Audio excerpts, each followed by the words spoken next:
Hey guys, how are you all? Welcome back to my channel. Today we will see what if Naruto uses silent killing chunin exams. If you enjoy, then please like, share and do comments. 5 years after Kyuubi attack, October 10th, Hidden Leaf Village. A festival was currently underway in the marketplace of the village hidden in the leaves. Unfortunately, not everyone was currently enjoying it. Halfway across the city, a mob was currently chasing a blonde 5-year-old, screaming out threats as the members of the mob began catching up to the child. Why are they doing this? What have I ever done to them? The blonde thought as he kept running. As the crowd got closer, a shinobi threw a kunai at the blonde barley, missing the child as he stumbled on a piece of loose pavement. They're actually trying to kill me, the blonde thought with wide eyes. As he thought this, something unlocked inside of his body before he suddenly felt as if he could go much faster than he currently was. Not caring where the feeling came from, the blonde focused on it and shot away from the mean adults, leaving a dust trail to their shot. The blonde ran for a while before coming upon the main gate of the village and stopped running and began panting, ignoring the shocked looks of the guards at the gate from seeing someone so young running so fast. As he was hunched over with his hands on his knees, the boy thought, I don't know what just happened, but I'm glad it did. Right as he finished that thought, the blonde's eyes rolled upwards before he collapsed. As he fell, one of the guards rushed over and caught the boy. Turning to his partner, he said, I'm taking him to the Hokage. Getting a nod from the other, he put the blonde on his back and began roof hopping to a tower in the distance. Naruto's mindscape. Naruto woke up to find himself in the middle of an intersection in a sewer. Looking around, he thought, great, they still caught me and dumped my body in a sewer when they were done. Now how do I get out of here? That was when Naruto noticed a sound. It wasn't a dripping sound like what you would expect in places like a sewer, although there was that. No, it sounded more like a whooshing sound. If Naruto had to describe it, he would say it sounded like some kind of a giant breathing. Naruto looked down the hall that the breathing sound seemed to come from and shrugged. Might as well go check it out. I've got nothing better to do down here, Naruto said to himself before he began walking down the corridor. A short time later, the hall opened into a huge room with bars at the end that formed a pair of truly massive doors. As he entered and began walking towards the door, a voice called out, stopping him in his tracks, so my jailer finally decides to come see me. Naruto shivered as he heard the voice. Don't ask him how, but he felt like the voice would scare the crap out of anyone who heard it. A large growling sound filled the chamber before the voice spoke again. Child, come closer. Naruto shook his head and said, no offense whoever you are, but I'm not quite sure I want to. There was a loud roar before what could only be described as large claws appeared between the bars, slamming on the ground about 10 feet in front of the terrified blonde who had fallen on his butt with a shout. More growling sounded again as the claws withdrew before Naruto heard, curse this seal. If it weren't for that damnable piece of paper, I would devour you. Hearing that he was safe, although not sure how a piece of paper could hold something that had claws that big at bay, the blonde stood up and called out, who are you? Dark chuckling was his answer before the blonde saw a shape take form in the darkness. Naruto's eyes widened as he saw 9 tails waving in the air. Falling back on his butt again, he started chanting, I'm dead, I'm dead, I'm dead, I'm so dead. The revealed fox roared again and said, shut up you insect. You're not dead, so stop your useless blabbering. Naruto shook his head and said, I've got to be dead. The fourth killed you, foolish mortal. No mere mortal could ever kill me. The only thing that pitiful human could do was seal me inside you pathetic brat. But mark my words, as soon as I can, I'm getting out of this rotten cage, and on my way out I'll devour you. Naruto's face turned from a look of fear to a look of confusion. What do you mean sealed you inside me? The fox began chuckling darkly and said, tell me kid, have you ever wondered why everybody in that god-forsaken village of yours hates you? Naruto nodded before the fox continued, that's because that mortal who you call the fourth sealed me inside you.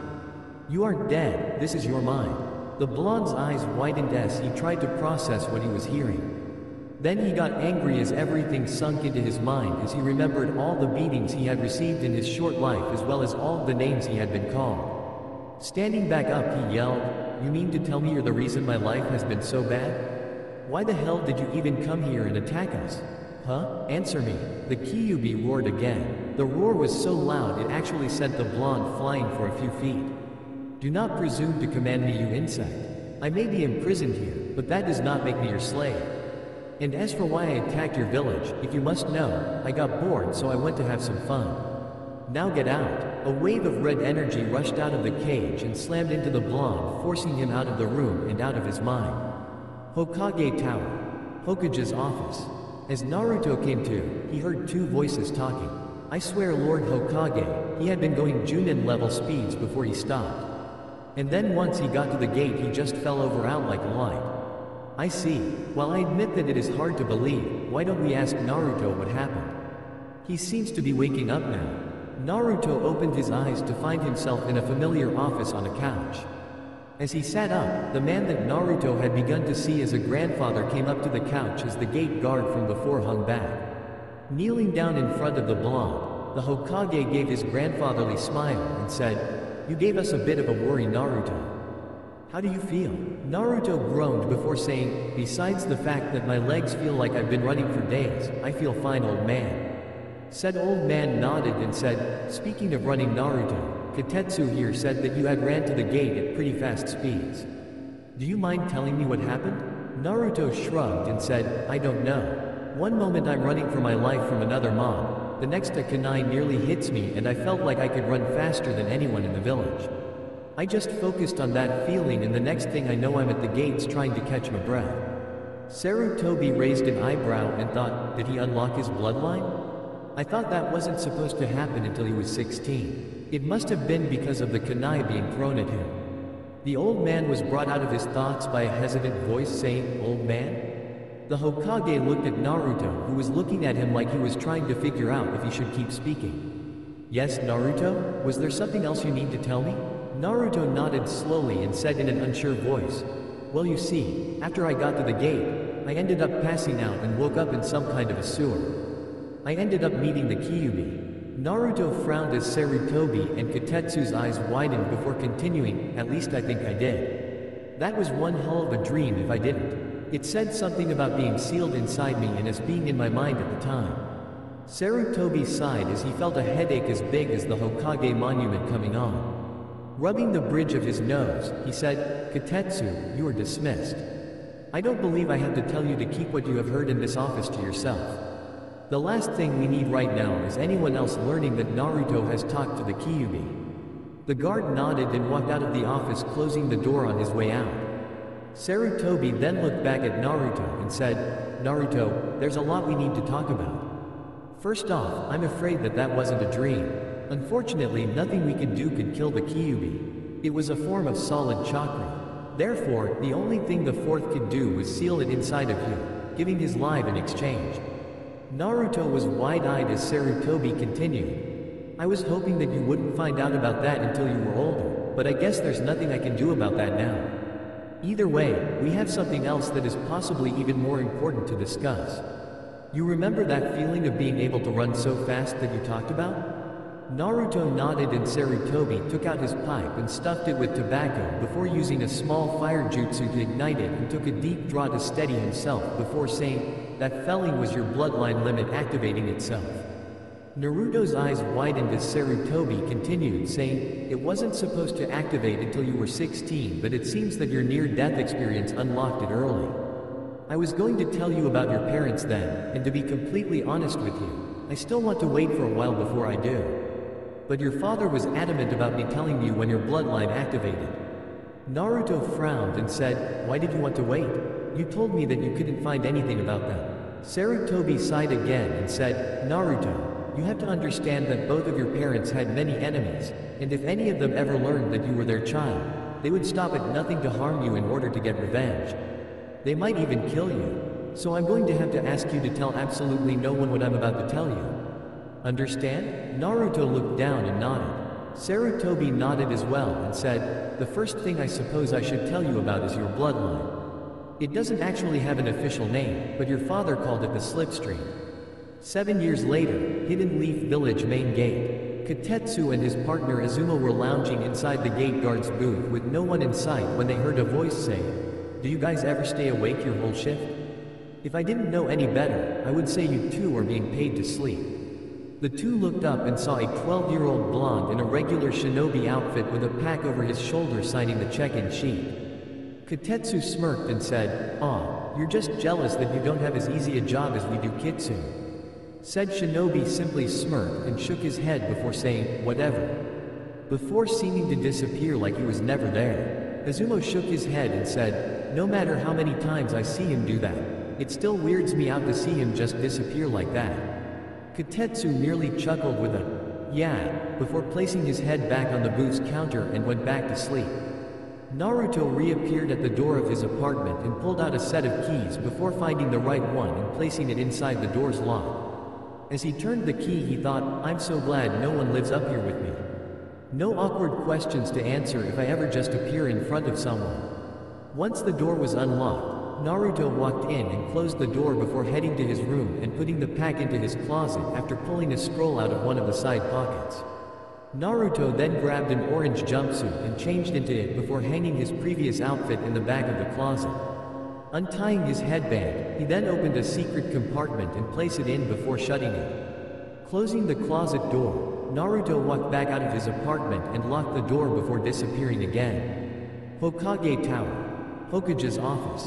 Sarutobi was currently doing every Kage's enemy. As he signed another form and reached for another from the large pile of paperwork on his desk, he said, "I take it your mission was a success." Naruto nodded from where he was standing in front of the desk and said, "Yes, sir. No problems eliminating the bandits. Overall, it was a smooth in and out operation. My report has the specifics on what was stolen and everything else." As Naruto spoke, he placed the scroll on the desk and Sarutobi nodded before lightly muttering about there being even more paperwork and that his successor must have used his bloodline limit to get done with it so easily. Naruto smiled when he heard this and said, "You know, old man, I think I figured out on the way back how he actually did it so fast. And it wasn't his bloodline either." Sarutobi's eyes widened and he said, "Really? How?" Naruto simply made a cross shake with his hands, and after a moment Sarutobi's eyes widened further before he began banging his head on his desk saying, "Stupid, stupid, stupid." The door to the office opened and Sarutobi's secretary poked her head in and said, "Sir, is everything all right?" Naruto turned around as Sarutobi raised his head that now had a red mark on his forehead and said, "Yeah, Mrs. Reynes, everything's all right." The old man just realized something that he should have figured out a long time ago. Mrs. Reynes nodded, not questioning how Naruto had got in without her noticing, having stopped trying to catch said blonde getting in past her years ago. Smiling, she closed the door again and went back to her desk. Hiruzen shook his head free of the cobwebs he had put into his mind and decided to get to other important matters. "So you believe that Mizuki will finally take the bait this year?" Naruto turned back around to look at his leader and nodded, saying, "He's getting pretty impatient, but he seems willing to wait until after graduation. He probably feels that since it will be 3 times this year that I'll be desperate enough not to ask too many questions. Like they say, 3rd time's the charm. Tell you what though, if he doesn't go for it this time, I say just send him to Ibiki regardless. I don't think I could take another year in there. I can't tell you how many times I wanted to wipe that smug smirk off of the Uchiha's face during our spars." Sarutobi nodded and said, "I know it's been hard for you, Naruto. But look on the bright side. We do this right and you most likely won't have to deal with young Sasuke or any of your other classmates for a long time." Naruto nodded again and said, "Yeah, I'm going to miss Hinata though. She was the only one who was actually nice to me. Tell you one thing though, I'll be glad when I no longer have to act like I'm head over heels in love with Haruno. That girl hits as hard as Lady Tsunade. I swear the two are distantly related or something. Well, see you later, old man." As Naruto was turning to exit the office the normal way now that the important stuff was talked about, Sarutobi said, "Actually, Naruto, I have another mission that I think you might enjoy doing for me."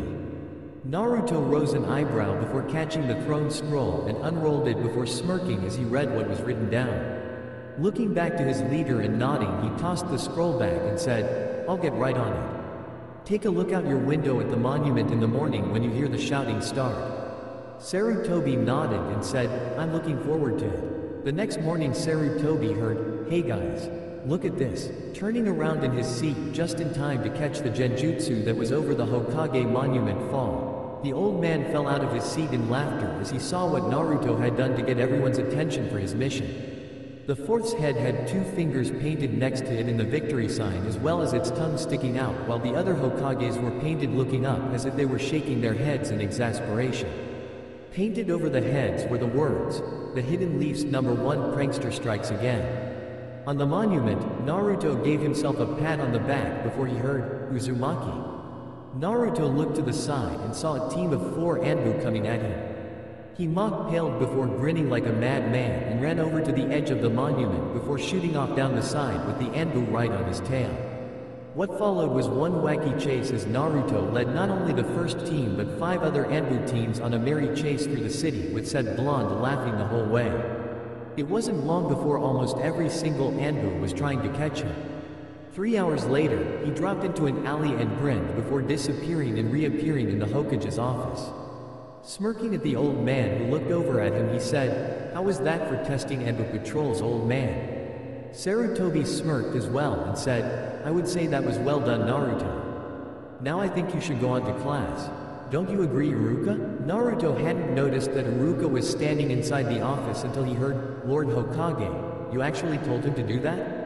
Naruto turned around to see his fellow shinobi of the leaf and said, "Yeah, do you really think I would pull such a big prank if I didn't have the old man's go-ahead? What do you take me for, Iruka, an academy student? That reminds me." Naruto went over to the window and ran through a few hand signs. 5 seconds later, one used seals on the monument that Naruto had placed down last night activated and the paint evaporated, leaving the monument completely paint-free. Iruka shook his head at the undercover chunin and thought, "I'm getting too old for this." As the two were leaving the Hokage's office, one of the Anbu chasing Naruto entered the office. Seeing the blonde, the Anbu was about to grab him before the Hokage coughed and tossed the scroll that he had shown Naruto to him. Reading the scroll, the Anbu slumped and Sarutobi said, "I expect to see some improvements from this captain. We don't want an enemy shinobi being able to move around so easily." The Anbu nodded before bowing and left room. Iruka and Naruto followed him as they headed back to the academy. As they exited the tower, Iruka said, "I still cannot believe the Hokage actually gave you a mission like that, Naruto." Naruto merely shrugged and said, "Me either. But hey, I'm not complaining." Iruka chuckled and said, "I doubt you ever would. You do realize, however, that you won't be able to do any more pranks in a few days, right?" Naruto made a sad face and said, "Don't remind me. I'm going to miss being able to let some steam out with pranks." The rest of the trip to the academy was relatively quiet after that. As they entered the building, they made a quick stop to grab some rope from the supply storage room, and Iruka tied Naruto in order to keep up pretenses. 5 minutes later, Naruto was sitting on the ground in front of his classmates as Iruka lectured him, much to the students' entertainment.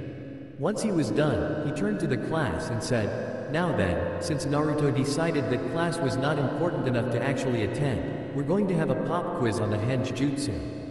There was a collective groan from the students while Naruto and Iruka mentally smirked at their discomfort. As Iruka untied Naruto and he joined the line, Shikamaru, who was next to him, looked at him and said, "This is such a drag. Why do we have to have a quiz because you didn't come on time?" Naruto rose an eyebrow but didn't say anything. The students meanwhile performed the jutsu. All of them passed with only a few mistakes. When it came time for Naruto's turn, he stepped up. Iruka looked up from his clipboard where he was marking the scores and said, "All right, Naruto, your turn." Naruto nodded and brought his hands up. He briefly considered pulling a prank on his fellow shinobi but decided that he should probably give Iruka a break now that he was getting close to the end of his undercover mission. So shrugging to himself, he made the necessary hand signs before being covered in smoke. As it died down, a perfect copy of Iruka was standing in front of said teacher. Iruka nodded and put a mark down on his board as Naruto dropped his transformation and went back in line. After the quiz was done, Iruka put his clipboard on his desk and said, "All right, class. Since the final exam is tomorrow, I'm giving you guys the rest of the day off so that you guys can prepare for it. If any of you want some last-minute practice for your kunai and shuriken throwing, I'll be at the target range. Other than that, good luck to you all and I'll see you tomorrow." Naruto stood up and followed Iruka out the door, and the two headed towards the target range as the other students filed out. some heading to the range with the 2 shinobi and the others leaving the academy. Once they were at the target range, the students began picking up training kunai and shuriken and lined up for their chance at the targets. Haruka was watching them from a safe distance, supervising, with Naruto standing next to him, having been able to choose his gear first. "So what do you think of their chances during the exams?" Haruka asked Naruto in a low voice so no one else could hear them. Naruto studied the students for a moment before saying, "None of them should really have any problems with the academy final exam as far as I can tell. As for the actual final exam, well, that really depends on who gets which sensei, since they usually do different tests even if they are generally the same idea." "Any idea on the team placements yet?" Haruka shrugged and said, "A few. The third is hoping for a repeat of the Ino Shikacho team's record with their children, and Hinata, Shino, and Kiba would make a good tracking team. Everyone else will probably just be a grouping by grade, and if I know they can work well together." Naruto nodded and said, "What about the Uchiha and the Haruno? It's obvious that they'll be together since they're the top 2 of the class, as sad as that is in her case, but who will you put with them?" Haruka shrugged again and said, "I'm not sure.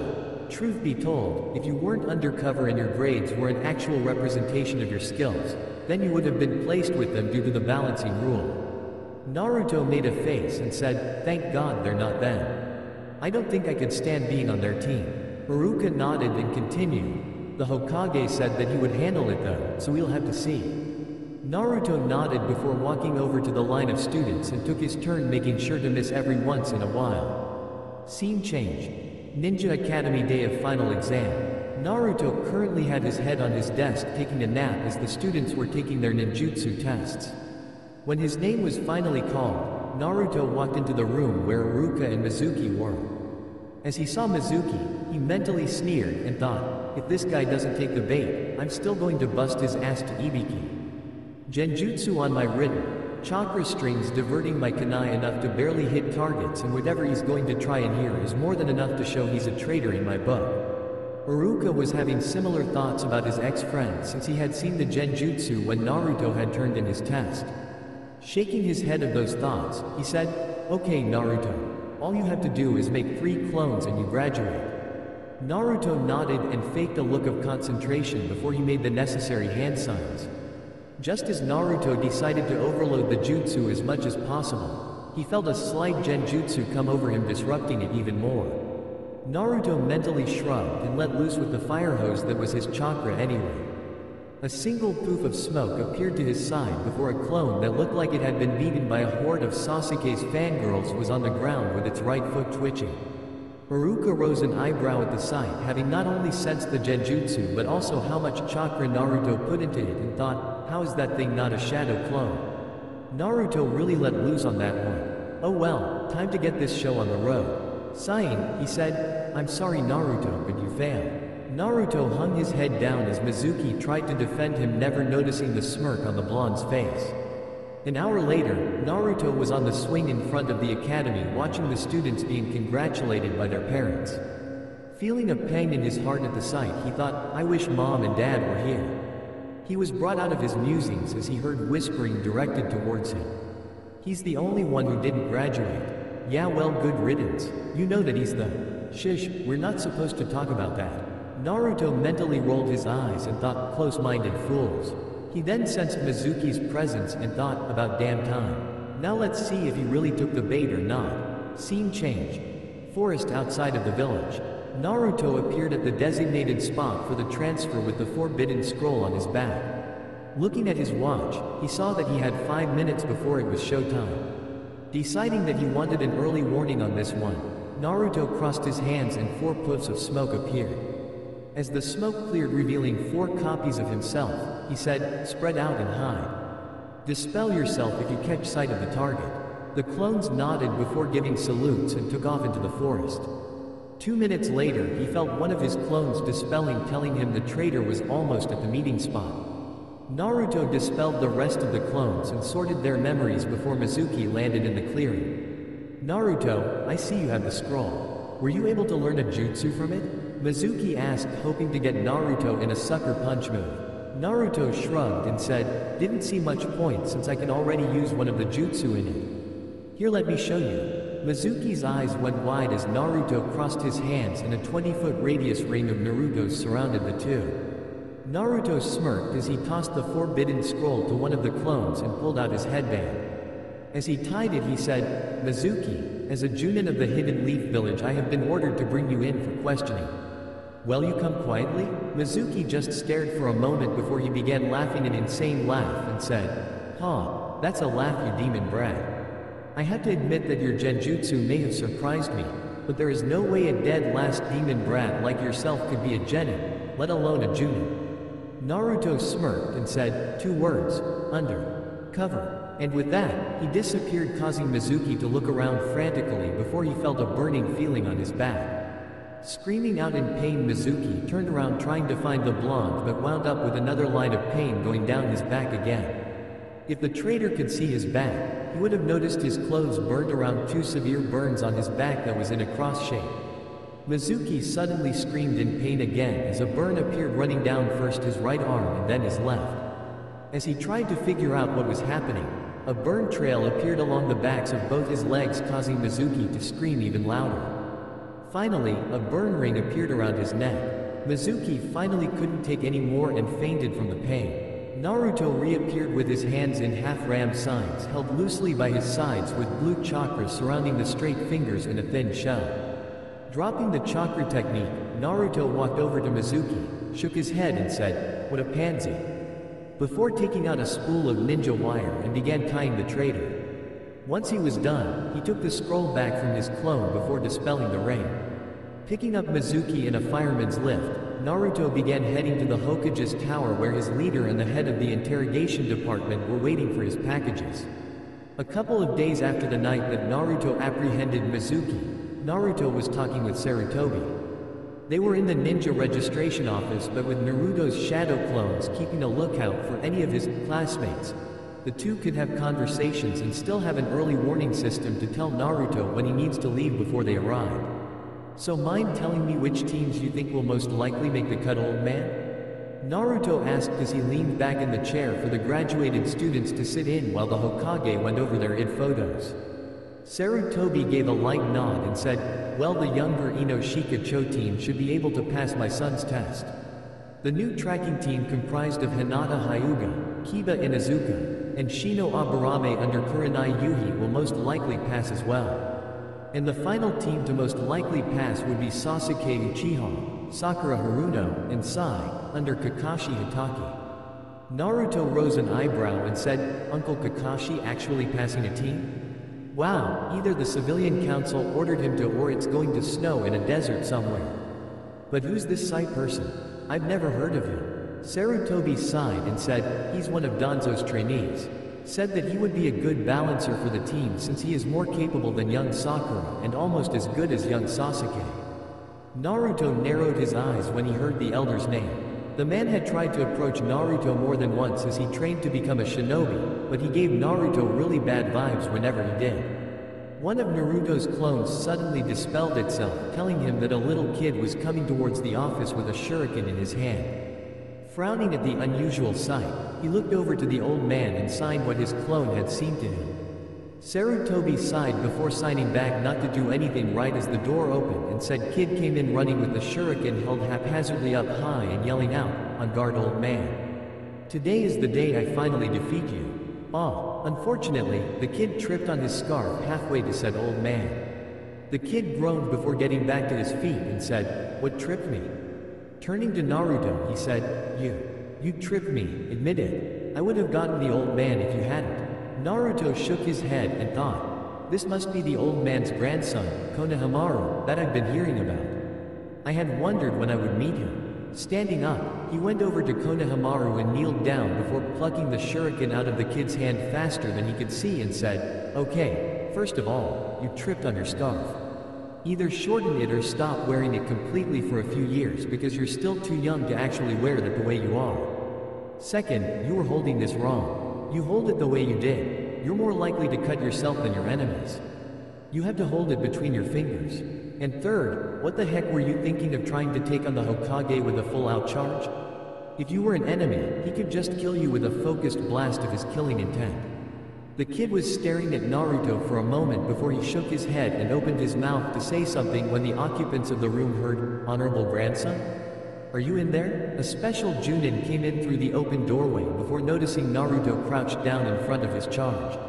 The man stiffened before saying, "Hello, Uzumaki." Naruto's eyes narrowed slightly at how the man in front of him stiffened but dismissed it and said, "Ebisu.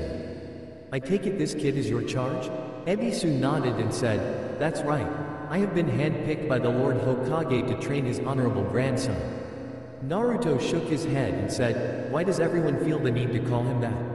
The kid's got a name, it should be used." Ignoring the look he was getting from said kid, he said, "If you need me, old man, I'll be at my training field on the monument." Sarutobi nodded and Naruto disappeared, making Konohamaru's eyes widen. Turning to his grandfather, he said, "Hey, old man, how did he do that?" Ebisu squawked out something about showing the Lord Hokage proper respect, but Sarutobi just chuckled and said, "Naruto is a very fast person, Konohamaru."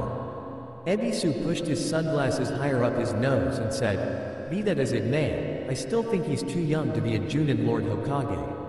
Konohamaru's eyes widened again, hearing that while Sarutobi rose an eyebrow and said, "There have been others who have become Junin at that early, if not earlier in age, Ebisu. Itachi Uchiha and Kakashi Hitaki, just to name a couple." Ebisu frowned and said, "With all due respect, Lord Hokage, but one of those went insane and killed his own clan while the other has degraded into a perverted delinquent who has no sense of punctuality whatsoever." Sarutobi frowned and said, "That's true." He then brightened and said, "But I don't think we need to worry about Naruto going down either of those paths.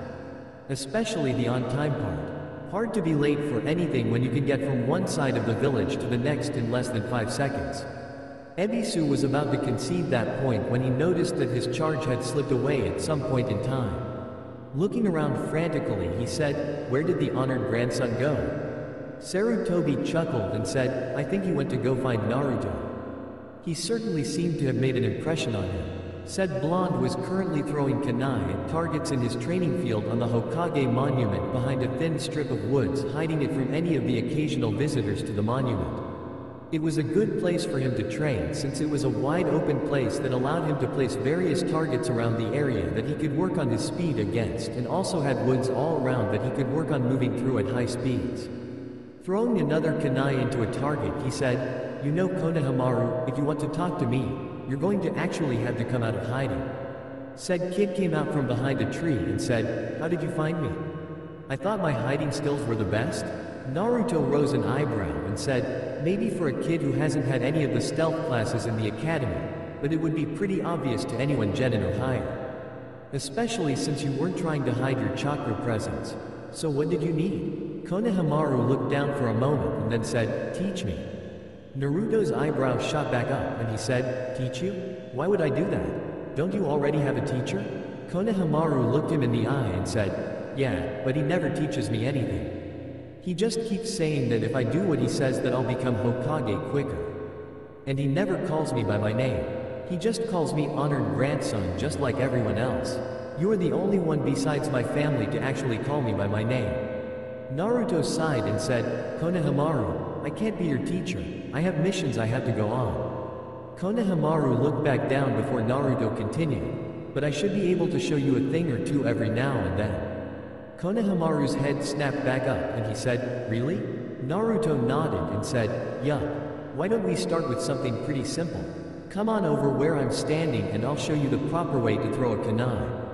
As Konohamaru came over to where he was standing, Naruto went over to the targets and pulled out the kunai he had thrown before walking back to Konohamaru. Once he was beside the kid, he started explaining how to throw the throwing knives while Konohamaru listened intently. In a nearby tree, Ebisu watched the two and thought, "I guess the Lord Hokage was right about him. I think I'll let him continue these lessons every once in a while. It seems to be doing the honored grandson some good." As Konohamaru continued throwing the knives, trying to get the hang of it, Naruto looked over at the tree that Ebisu was in. The special Junin nodded to him before taking off. Naruto rose an eyebrow and thought, "I guess he's not so bad after all." 1 week after the Mizuki incident, this year's graduates were all in the familiar classroom for the last time. Or at least that's what they thought. Haruka of course knew that quite a few would probably be back here or be out of the program completely. He quickly shook that thought out of his mind though as he stepped in front of the class and got their attention with his big head jutsu. Haruka was about to begin his speech when one of the students said, "Hey, Haruka-sensei, where is Mizuki-sensei?" Haruka's face hardened but a voice from the doorway answered for him. Mizuki was a traitor that was apprehended a week ago during a sting operation when he attempted to steal the forbidden scroll of sealing. The class looked to the door and were surprised to see a familiar blonde leaning against the doorframe. Kiba looked at him and said, "What are you doing here dead last? You were only supposed to come here if you graduated." Most of the other students agreed while Hinata looked at him in hope that he had actually somehow passed. Naruto pushed off from the doorway and flicked his headband that the graduates only just now realized was on his forehead before he said, "Mind how you talk to your superiors, Inuzuka. I was under orders by the Hokage for the past 3 years to draw that traitor into a trap and take care of him. I am not in the mood to deal with some fresh out of the academy rookie who can't accept the fact that someone was working undercover." The class was stunned with various thoughts running through their minds.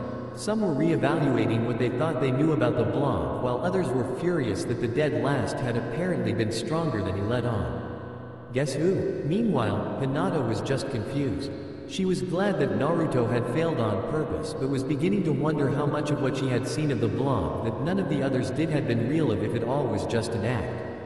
Naruto then walked over to Haruka and took a scroll out from his chunin vest that made the class even more shocked when they finally noticed that not only was Naruto not wearing his Kill Me orange jumpsuit, but was wearing the uniform of an elite shinobi of their hidden village. Giving the scroll to his comrade, he said, "Here, Haruka. The Hokage wants you to go over this when you have the free time and tell him what you think once you're done." Haruka nodded before he put the scroll in his chunin vest and said, "Will do. Thanks, Naruto."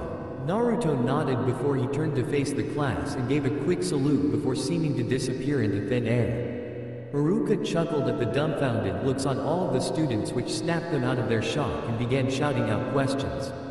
Haruka got a tick mark on his head before he performed his patented big head jutsu again and said, "Be quiet.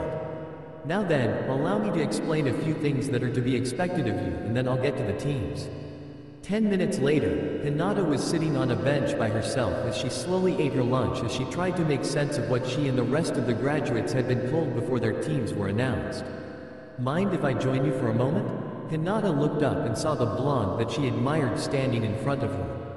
Her eyes widened before she shook her head with a blush forming on her cheeks. Naruto sat down beside her and sighed and closed his eyes. After a moment he said, "I want to thank you, Hinata." Hinata looked at him in confusion and said, "For what, Naruto?" Naruto smiled and opened his eyes to look at Hinata and said, "For being the only one to actually treat me as a fellow classmate instead of the class punching bag. You're the only reason why I didn't lose it this year and just let loose on all of them. I can't tell you how many times I wanted to just say to hell with my mission and show them all exactly what I can do. Especially when it came to the Uchiha." Naruto had a scowl at the end but quickly shook his head and smiled again and said, "Anyway, I just wanted to say thanks and give you some advice that should really help you in the future. I know you have some confidence issues, Hinata," said Hyuga looked down, causing Naruto to put a hand on her shoulder to get her to look at him again. "But believe it or not, you actually make a fantastic kunoichi. You're one of the smartest girls the academy has produced this year, and when you get really serious your taijutsu can't be beat without the other person going through hell first." Hinata got another blush as Naruto continued, "Your only problem seems to be that you're afraid of what others may think of you. Anyway, here's my advice. When you have something that you have to do in front of or for someone, just forget about them." Seeing her confused look, he elaborated, "Forget that anyone is judging you on what you do. Simply focus on the task and do it. Don't worry about what others think about every single thing that you do. It's you who's doing them, not the other people around you. If it pleases them, then that's great, but if not, then it's not the end of the world. You'll just have to try harder next time. Understand?" Hinata nodded and Naruto smiled again before standing up. Turning to her he said, "I need to get going now, but if you ever need some help or just someone to talk to, I'll do my best to be there for you, all right? And if you can't find me, just ask the Hokage, he'll know where I am." Hinata nodded again and softly said, "Thank you." Naruto nodded with his smile still in place and said, "No problem. See ya, Hinata." He gave a quick salute before disappearing to go do the other errands that he had been assigned for the day. Time skip. 1 month later. Naruto was currently teaching Konohamaru and his two friends Moegi and Undan the leaf balancing trick in his training field on the Hokage monument when a hawk began circling overhead and gave out a cry. The three kids lost their focus and looked up along with Naruto. Naruto whistled and the hawk landed on his outstretched arm, surprising the three kids. Naruto untied the note from the hawk's leg and sent it back to its roost with a small but quick jerk of his arm, letting it know that it could go back. As the hawk took off, Naruto looked at the note and frowned a little before putting the note in one of his vest's pockets. Turning to the kids, he said, "The old man's calling. It's probably for a mission, so I'll probably be away for a while. Keep working on this, and when you can balance the leaf in your palms for a minute, move to your fingers and do the same. If you finish that before I get back, start adding leaves to each finger." The three kids nodded and Naruto disappeared from view. Naruto reappeared in the Hokage's office and came to attention before saying, "You summoned me, sir?" Sarutobi nodded and said, "Team 7 was just recently assigned an escort mission for a bridge builder from the Land of Waves. Their mission was to escort the man back to his home and protect him while he finished a bridge from any bandits that would turn up. However, the client lied about who would be after him and the team ran into a couple of chunin-level ninja. Kakashi decided to continue the mission due to what he says are extreme circumstances. He has requested backup though, and I am sending you as it. You are to leave immediately. Expect more enemy shinobi, possibly at Junin rank.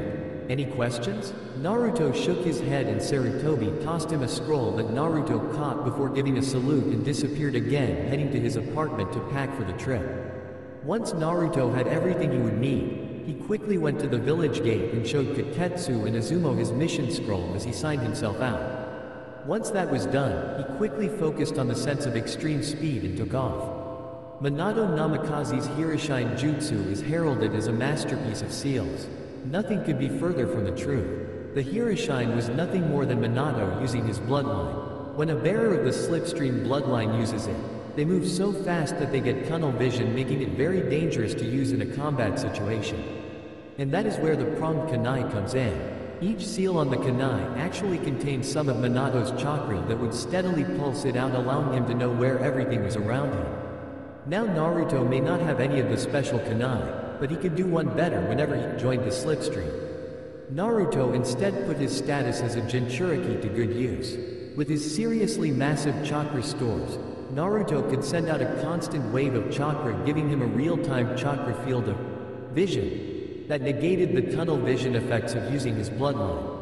And since this chakra sonar actually helped his chakra capacity grow as his body adapted to the repeated use of the technique, Naruto was able to keep the technique going for hours on end if needed. And that made for one scary shinobi that even his father would be hesitant to fight. As Naruto ran and his vision tunnelized, he began pulsing out his chakra. This was really the only way someone could tell Naruto was in the room if he had his bloodline active, even if he was running circles around the person. If a Hyuga was ever to try and spot him when his technique was going full blast, they would be instantly blinded by all the chakra in the air, which was why Naruto never used it whenever he knew Hinata was watching with her Byakugan active. As he ran, Naruto thought, "Hang on Uncle Kakashi, I'm coming." Scene changed. Scene of first fight with Zabuza. Kakashi was currently trapped in a sphere of water that Zabuza was holding together with his hand in it. Kakashi looked out at his team that was doing their best to not wet themselves, well Sasuke and Sakura anyway, and shouted as best as he could through the technique at them. "Don't just stand there, take the client and go. His water clones can't get too far from the original." This fight was over the instant he caught me. But before the trio of genin could say anything, Zabuza suddenly yelled and pulled his hand out of the water to look at his arm that was completely covered in burns from shoulder to wrist. As the water sphere burst apart, Kakashi caught himself from falling completely into the water and looked up just in time to see a knee planting itself into Zabuza's chin. Zabuza shot up and back before hitting the water and bounced 5 times hard over it before sinking. As he watched the missing nin sink, Kakashi heard a voice say, "Uncle Kakashi, how many times do I have to pull your bacon out of the fire?" Sakura and Sasuke had absolutely no clue whatsoever what just happened. One moment Kakashi's begging them to take their client and get as far away as possible. The next instant Zabuza lets the technique he trapped Kakashi in drop for some unknown reason and then is sent flying by a familiar blonde who just appeared out of absolutely nowhere. Sai was the only one who had any idea at the moment where Naruto came from and how he had come to be there. After all, he had been informed by Danzo about the blonde. Meanwhile, Kakashi was getting to his feet as Naruto looked over to the side at him and said, "You all right there, Uncle Kakashi?" Kakashi nodded, but before he could say anything, a water dragon formed over where Zabuza had sunk and rushed toward the two. Naruto disappeared and then reappeared on the shore with Kakashi right behind him as the dragon slammed down right where they had been a second before throwing up waves. As they settled, they showed Zabuza standing where they had been. He looked at Naruto with contempt and said, "I'll have to admit that was a pretty good shot, kid. And whatever you did to my arm hurts, but there is no way a runt like you has any chance against me. Still, I'm curious, what's your name, boy?" Naruto smirked and said, "My name is unimportant, browless. I will tell you that my code name is Kitsune, although others have began calling me the Flashfire." Zabuza frowned, but before he could do or say anything, Naruto disappeared again.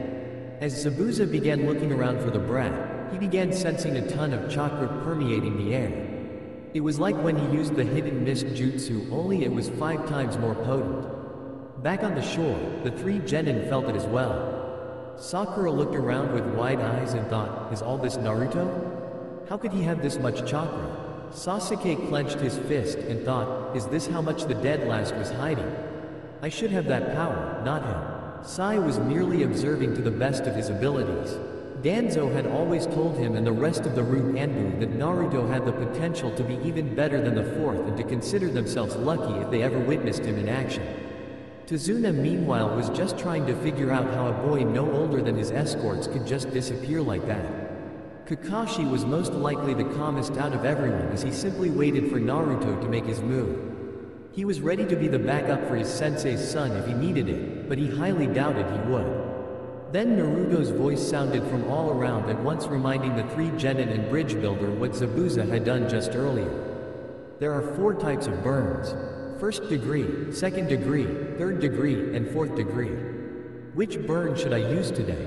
Everyone except for Kakashi was looking around trying to find the blonde while wondering at the same time what the hell he was talking about. That all changed when they heard, "Why don't we start with 2nd?" Right after he said that, Zabuza screamed in pain as a 2nd degree burn suddenly appeared going across his chest from right hip to left shoulder.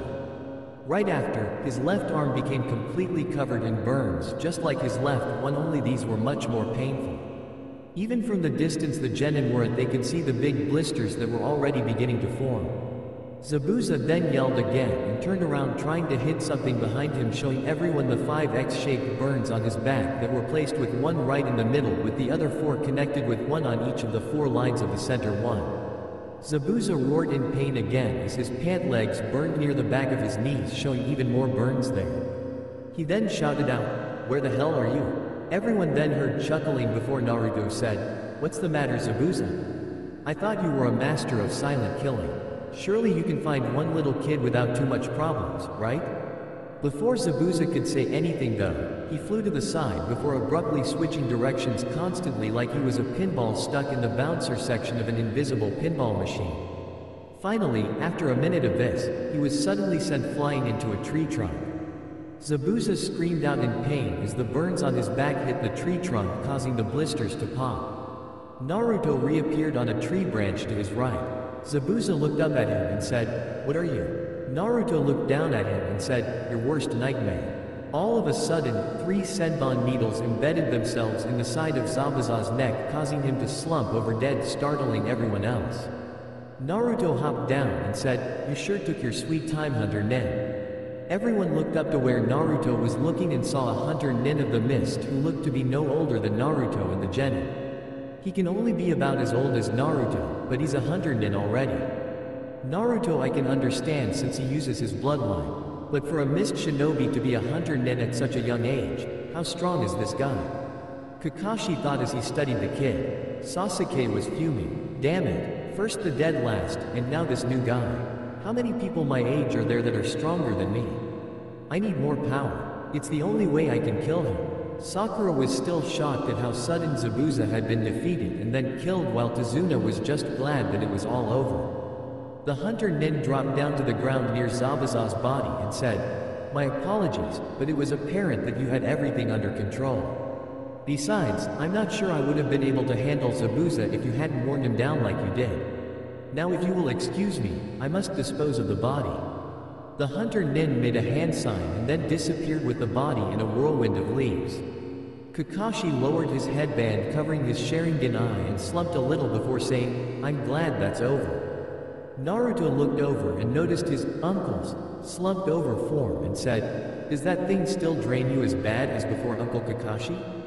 Kakashi nodded and said, "Yeah, but it's not as bad as if I had actually used it for more than keeping up with Zabuza. It would have been worse if I had actually had to use it to copy any of his jutsu." Naruto med and said, "Still, we better find you a place to lie down soon." Turning to Tazuna, he said, "How close are we to your house, old man?" "About 5 more miles, Tazuna said. Naruto nodded and went over to Kakashi before slinging one of his arms over his shoulders and made a lead-the-way motion with his free hand. As the genin fell in around them, Sakura decided to ask about the things on her mind. "Hey Naruto, getting him." In response, she continued, "What exactly did you do back there? You just disappeared for a while and then these burns appeared, and after that Zabuza just started flying through the air." Naruto thought about whether or not he should tell her anything considering how she had treated him in the past, but decided that he might as well, otherwise she and the Uchiha would never leave him alone. "It's actually pretty simple, Haruno. I merely moved faster than the eye could see. Those burns that appeared on Zabuza's body resulted from the friction of pressing my fingers against his skin while I moved so fast around him. As for the flying around bit, I was simply hitting him with my fists." Sakura frowned and said, "Wait, if those burns resulted from friction, why aren't your fingers burned, and for that matter, how did just your fingers burn Zabuza's whole arm?" Naruto shook his head and said, "You know Haruno, for the smartest girl in your class, you sure don't think. What is the most important thing that a shinobi uses that separates us from civilians?" Sakura's eyes lit up in understanding before she scowled at the tone of voice Naruto used. She refrained from hitting him though, since he was carrying her sensei. Like she could without Naruto allowing it. She then frowned and said, "You still didn't answer the other question." Naruto shrugged and said, "Because it's obvious, Haruno. Instead of just my fingers those 2 times, I simply placed both hands around the arm around the shoulder and rubbed against the entire arm on the way down." Sakura looked down, obviously thinking that she should have realized that. Sasuke meanwhile was trying to glare a hole right through Naruto's back. "Dobi, how did you get so much power?" Naruto glanced back and said, "Watch your tone, rookie. I've been an actual shinobi far longer than you have. That's why the Hokage chose me to go undercover and not you." Sasuke grinded his teeth and said, "Answer me." "Sasuke, that's enough," Kakashi said, finally entering the conversation. He looked over his shoulder at the genin and continued with a glare, "I will not have you disrespect the Junin of our village. Am I clear?" Sasuke glared at his teacher but finally ground out a, "Yes, sensei." The rest of the way to Tazuna's house was pretty much quiet after that. Once at the house, Tazuna knocked on the door. It opened to reveal a woman who was definitely pretty. Smiling, she hugged Tazuna and said, "Dad, you made it back all right." Looking at the shinobi, she said, "Are these?" Tazuna nodded and said, "Yes. These are the shinobi that I hired. The blonde was sent as reinforcements, and I must say I'm glad he was." Sasuke scowled at that but wisely stayed silent, while Tazuna's daughter smiled at them and said, "Thanks for keeping Dad safe. I know he can be a handful sometimes." She ignored the "hey" from her father and continued, "My name's Tsunami, by the way." Naruto rose his hand and Tsunami shook it as he said, "Naruto Uzumaki, Junin of the village hidden in the leaves. The man currently on my shoulder is Kakashi Hitaki, the same. Behind me are Sasuke Uchiha, Sakura Haruno, and Sai, genin of the village hidden in the leaves, and Uncle Kakashi's team." Tsunami rose an eyebrow at the word uncle, and she wasn't the only one. Sakura had been wondering why Naruto had called her sensei uncle when he first arrived but had forgotten to ask him about it since she was more interested in finding out how Naruto had did what he did during the fight. Uncle, you two don't look related, Tsunami said.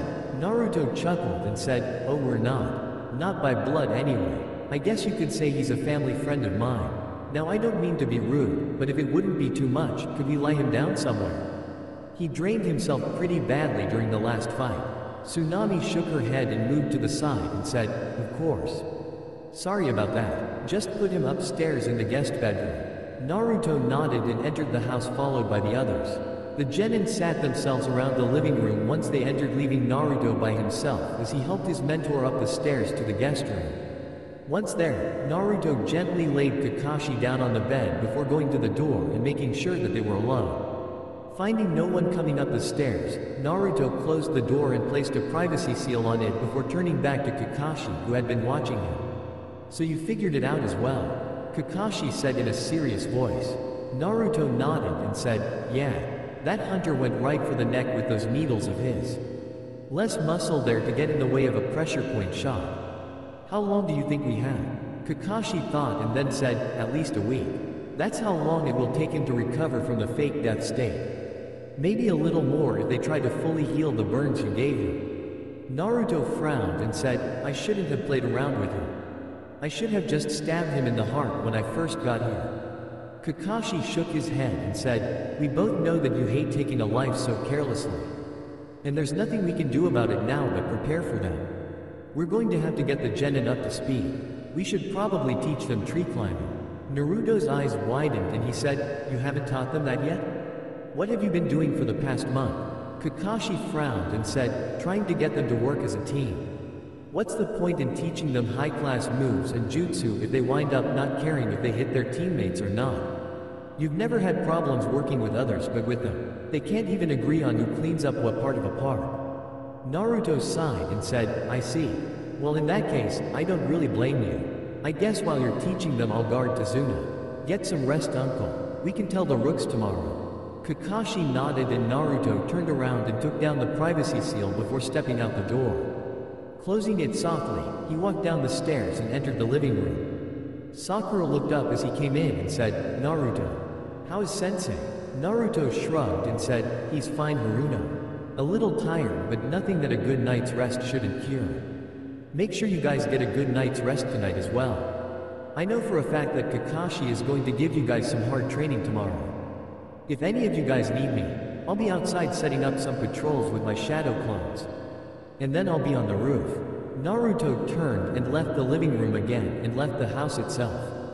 Crossing his hands, a platoon of clones appeared. Looking at them, he said, I want half of you to set up a perimeter around this house.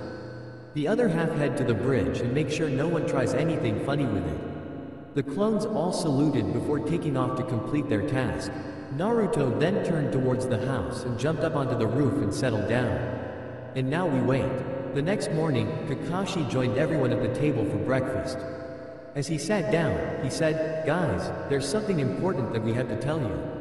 The three genin looked at Kakashi and Sakura said, what is it, Kakashi-sensei? Zabuza's alive. Everyone but Naruto gaped at him. Sakura was the first to recover and said, hey, are you sure, Kakashi-sensei? Kakashi nodded, but it was Naruto who answered. The hunter nin used senbon needles. They're highly accurate in the hunter shot for the neck. There are certain pressure points on the body that will put someone in a death-like state. And the neck has the least muscles that would interfere with hitting those points. Add to the fact that the hunter moved the body when he was supposed to destroy and right where it was, and you have a fake hunter nin working with Zabuza. Sasuke scoffed and said, and you call yourself a chunin? You couldn't even catch a fake in the act. Naruto rose an eyebrow and said, well, I didn't see you doing anything, Uchiha. And besides, even if I attacked that hunter, if it had been a real one, what do you think the repercussions would be for our village? Kakashi and I had to take that chance or risk a war between the leaf and mist. So why don't you keep your mouth shut, since you obviously have no idea what you're supposed to do in that kind of situation? Sasuke glared and was about to say something when Sakura shouted out, don't talk to Sasuke-kun like that, and tried to hit Naruto. As the fist came towards him, The two disappeared and then reappeared against a wall with Naruto's left wrist pressing her throat in and a kunai in his right hand holding her chin upwards. Naruto glared at Sakura as the kunoichi stared in shock and horror. Naruto then growled out, "Listen Haruno, and listen good. Your dear Sasuke isn't the top dog, and he never was. You all think he's someone special and call him a genius, but guess what? He's not a genius, he's just a regular Uchiha who hasn't even activated his Sharingan yet. The only Uchiha genius that the Leaf Village produced was his brother Itachi, and he never relied on his Sharingan to copy other people's jutsu like the rest of that band of thieves. And if you ever try to attack one of your superiors again, I will write you up so fast the Hokage will get paper cuts from it. Am I clear?" Sakura nodded as much as she could with a kunai under her chin, and Naruto released her. Turning around, he saw Sasuke glaring at him and he said, "The same goes for you as well, Sasuke. We aren't in the academy anymore. Get your act together or leave the program. We don't need upstarts like you trying to prove you're better than everyone else." Turning to Tazuna, he said, "I'll be waiting outside to escort you to the bridge." The old man nodded and Naruto walked out. As he left, a small boy came downstairs rubbing one of his eyes from sleep before looking around at the expressions on everyone's faces and asked, "What's going on?" Kakashi shook his head and said, "Oh, nothing much. Just a little dispute." He then stood up and said, "Sakura, Sasuke, Sai. Finish up your breakfast and then meet me outside. We have to get you guys as up to speed as possible for when Zabuza comes back in a week." Sakura looked at him and said, "But Kakashi-sensei, what could we possibly do in a week that will prepare us to fight Zabuza? We couldn't do anything last time." Kakashi merely smiled and said, "You'll see." 15 minutes later, Tazuna and the rest of the people working on the bridge were staring as a shadow clone was reporting to Naruto with the rest of the clones spread out along the bridge, keeping an eye out for anyone trying to harm the bridge. "All quiet, nothing to report, sir," the clone said as it gave a salute to its creator. Naruto nodded before turning back to Tazuna and said, "Hey Tazuna? Need some extra hands?" Meanwhile, Kakashi was leading his team into the forest. Once Kakashi thought they were at a good spot, he turned to his students and said while giving his smile, "All right, my lovable students. Today we are going to learn how to climb trees." Sakura and Sasuke looked at him like he was crazy before Sakura said, "But Kakashi-sensei, we can already climb trees." Kakashi smiled again and said, "But can you do it without using your hands?" Kakashi then turned and walked to a tree before wailing up it. Sasuke and Sakura's jaws dropped while Sai simply looked on. Kakashi reached the lowest branch of the tree about 20 feet up and hang down from the bottom of it. Keeping his smile, Kakashi said, "This is a chakra exercise that is essential to all ninja. Using your chakra, you can stick to the sides of any solid object. You must focus your chakra to your feet to stick to the surface. Too much and you will blast yourself off. Too little and you will slip off." Kakashi reached into his kunai pouch and threw 3 kunai on the ground in front of his 3 students' feet and said, "You should use those to mark your progress. I'd suggest getting a running start." Sakura and Sasuke got determined looks as they picked up the kunai while Sai simply bent down to pick his up. The 3 then focused on separate trees and took off at them at a run. Sasuke made it up about 10 steps before the bark suddenly splintered and Sasuke launched himself back as a small crater the size of his foot and half an inch deep appeared. As Sasuke back flipped and landed in a crouch, he thought, so it's an exercise of balance. Too much chakra and you push the object away from you. Too little and you don't stick. This is easy. Sasuke looked up, his eyes widened when he saw that Sakura was on a branch at the same level as Kakashi. "What are you doing on the ground, Dickless?" Sasuke's head jerked to the side and his eyes virtually bugged out when he saw that Sai was on a branch of his own about 10 feet above Sakura's position. Sakura's file said that she had perfect chakra control. And I imagine that Danzo had made sure Sai was as capable as possible. Sakura meanwhile was shooting a glare and shouted out, "Don't insult Sasuke-kun. So much for the heir of the most powerful clan of the Hidden Leaf Village. It seems like Sakura and Sai are a bit better at this than you are," Kakashi said, trying to motivate Sasuke. Sasuke growled before rushing the tree again. Scene changed. Tazuna's bridge 30 minutes later. The bridge was buzzing with activity as the workers worked beside some of Naruto's clones. Each worker had a clone to help him who was being taught how to do what they were doing. The general plan was that since clones were only made out of chakra, they could continue working when their teachers were taking a lunch break, while said teachers could watch and correct if they had to. That way they could get an extra hour in building the bridge but still leave at the usual time. Naruto had briefly considered making more clones when the workers were done for the day with the sole purpose of carrying on for the night, but Tazuna shot the idea down, stating that even if the clones learned how to do everything perfectly, he and the other workers would have to check each section they built, and if any of them weren't up to spec, they would just have to tear them down, which would be a waste of materials. Naruto conceded the point, though he did say that he would keep those clones around at night again to guard the bridge, since Gato might just decide to try and blow the bridge up and be done with it. Tazuna had paled at that and readily agreed that it would be a good idea. That night at dinner, Naruto was sitting next to Tsunami's son Inari when Team 7 came in the house with the 3 genin in various states. Sakura came in looking absolutely exhausted, but other than that fine. Sai looked like he had done nothing more than have a light jog for about an hour. But it was Sasuke's appearance that nearly made Naruto laugh. He was covered in scuff marks and looked about ready to collapse. "You guys have fun?" Naruto asked with a raised eyebrow. Sai didn't say anything and instead just sat down and began eating while Sakura groaned in response before following suit. Sasuke glared at the blonde before following suit, causing Naruto to chuckle. "What's so funny, Dobi?" Sasuke growled out. Naruto's face instantly turned serious and he said, "Watch your attitude, rookie." Like I said to Inuzuka, I wasn't in the mood to deal with a rookie that couldn't handle the fact that I was undercover, and I'm still not. You're not the greatest thing to grace the earth, and you never will be. You aren't even the greatest Uchiha. You're just a second-rate one who hasn't even activated his Sharingan yet. Sasuke roared and launched himself at the blonde, only to be caught by Kakashi. "Calm down, Sasuke. Naruto, I would have expected better from you," Kakashi said, glaring at Sasuke and then looking at Naruto in a disappointed manner. Naruto shrugged and said, "What do you want me to say, Uncle Kakashi? The Uchiha needs to learn that he's not as great as he thinks he is. And since there is no real way to sugarcoat it in a way that he would still understand, I simply told him in the most straightforward way possible." Naruto's eyes then narrowed and he said, "And as far as I'm concerned, the Uchiha were all overrated anyway.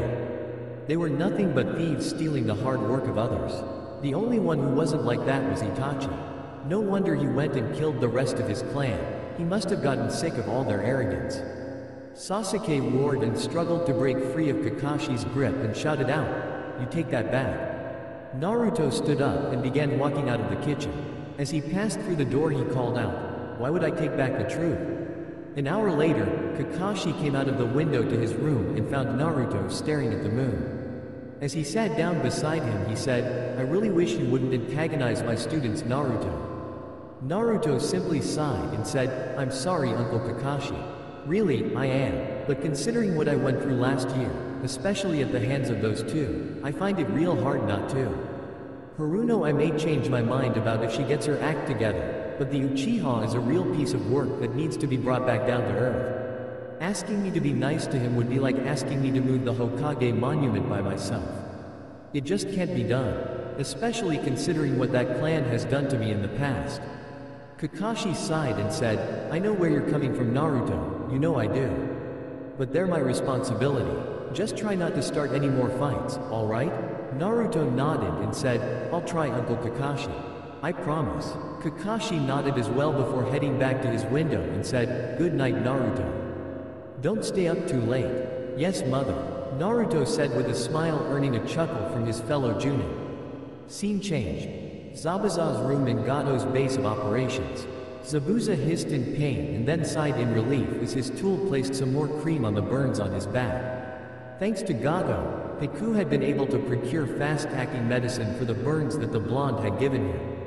They would be gone by the end of the week. As Zabuza thought about their next fight, he said, "Piku." "Yes, Zabuza-sama? I want you to find out anything you can about that blonde brat. And when the time comes, I want you to fight him. You're probably the only one who can keep up with his speed." "As you wish, Zabuza-sama." The next morning when Naruto was exiting the house with Tazuna, Kakashi had Sai join Naruto in guarding the bridge since he had mastered the tree climbing exercise.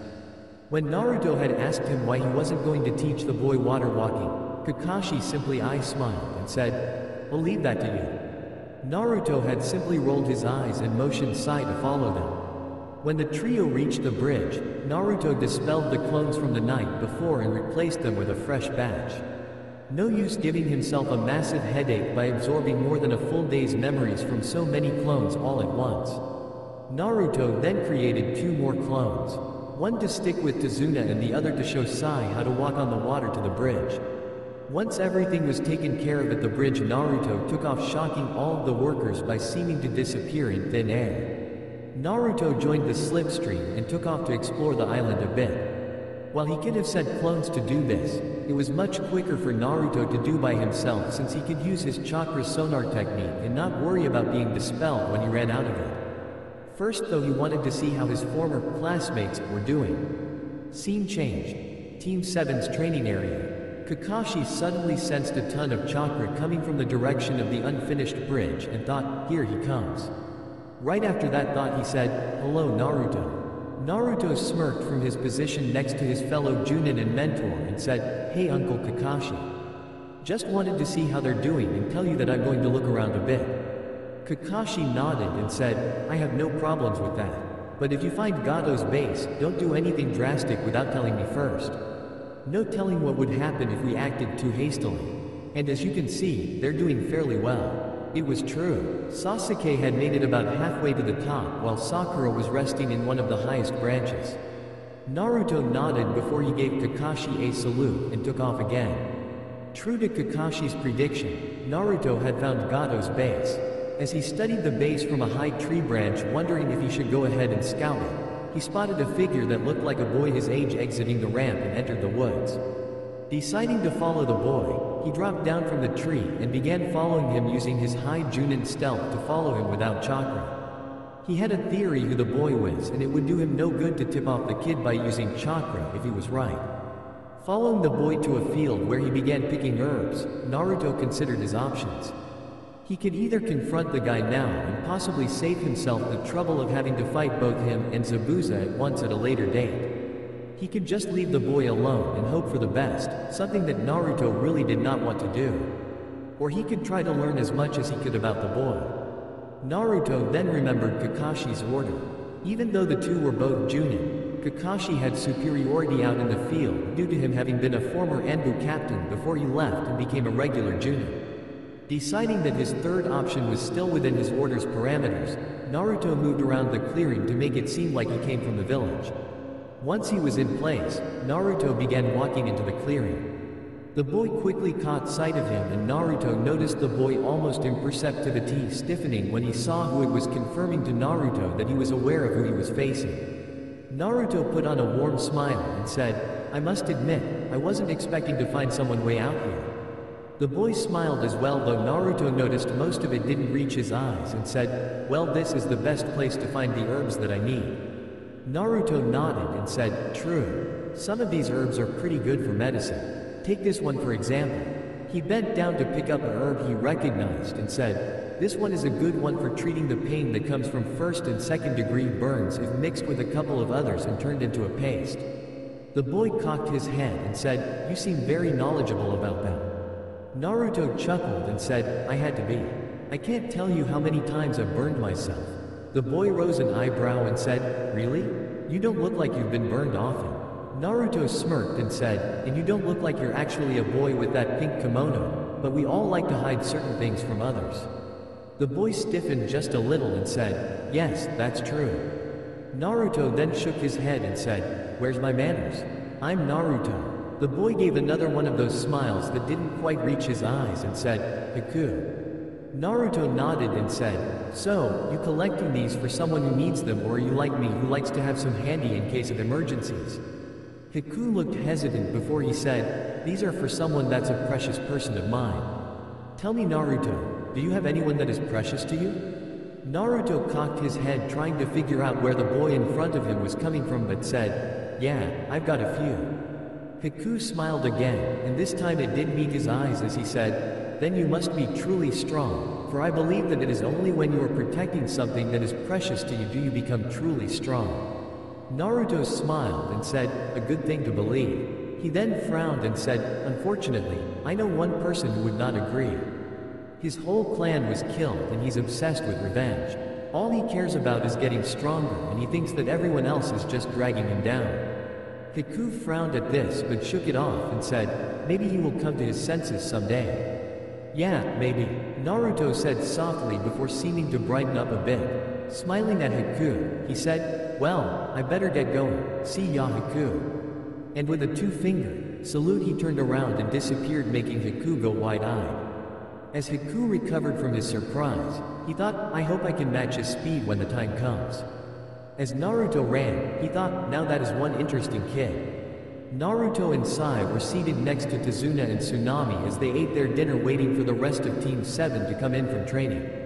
Inari sat across from the two nin, glaring at them as he ate.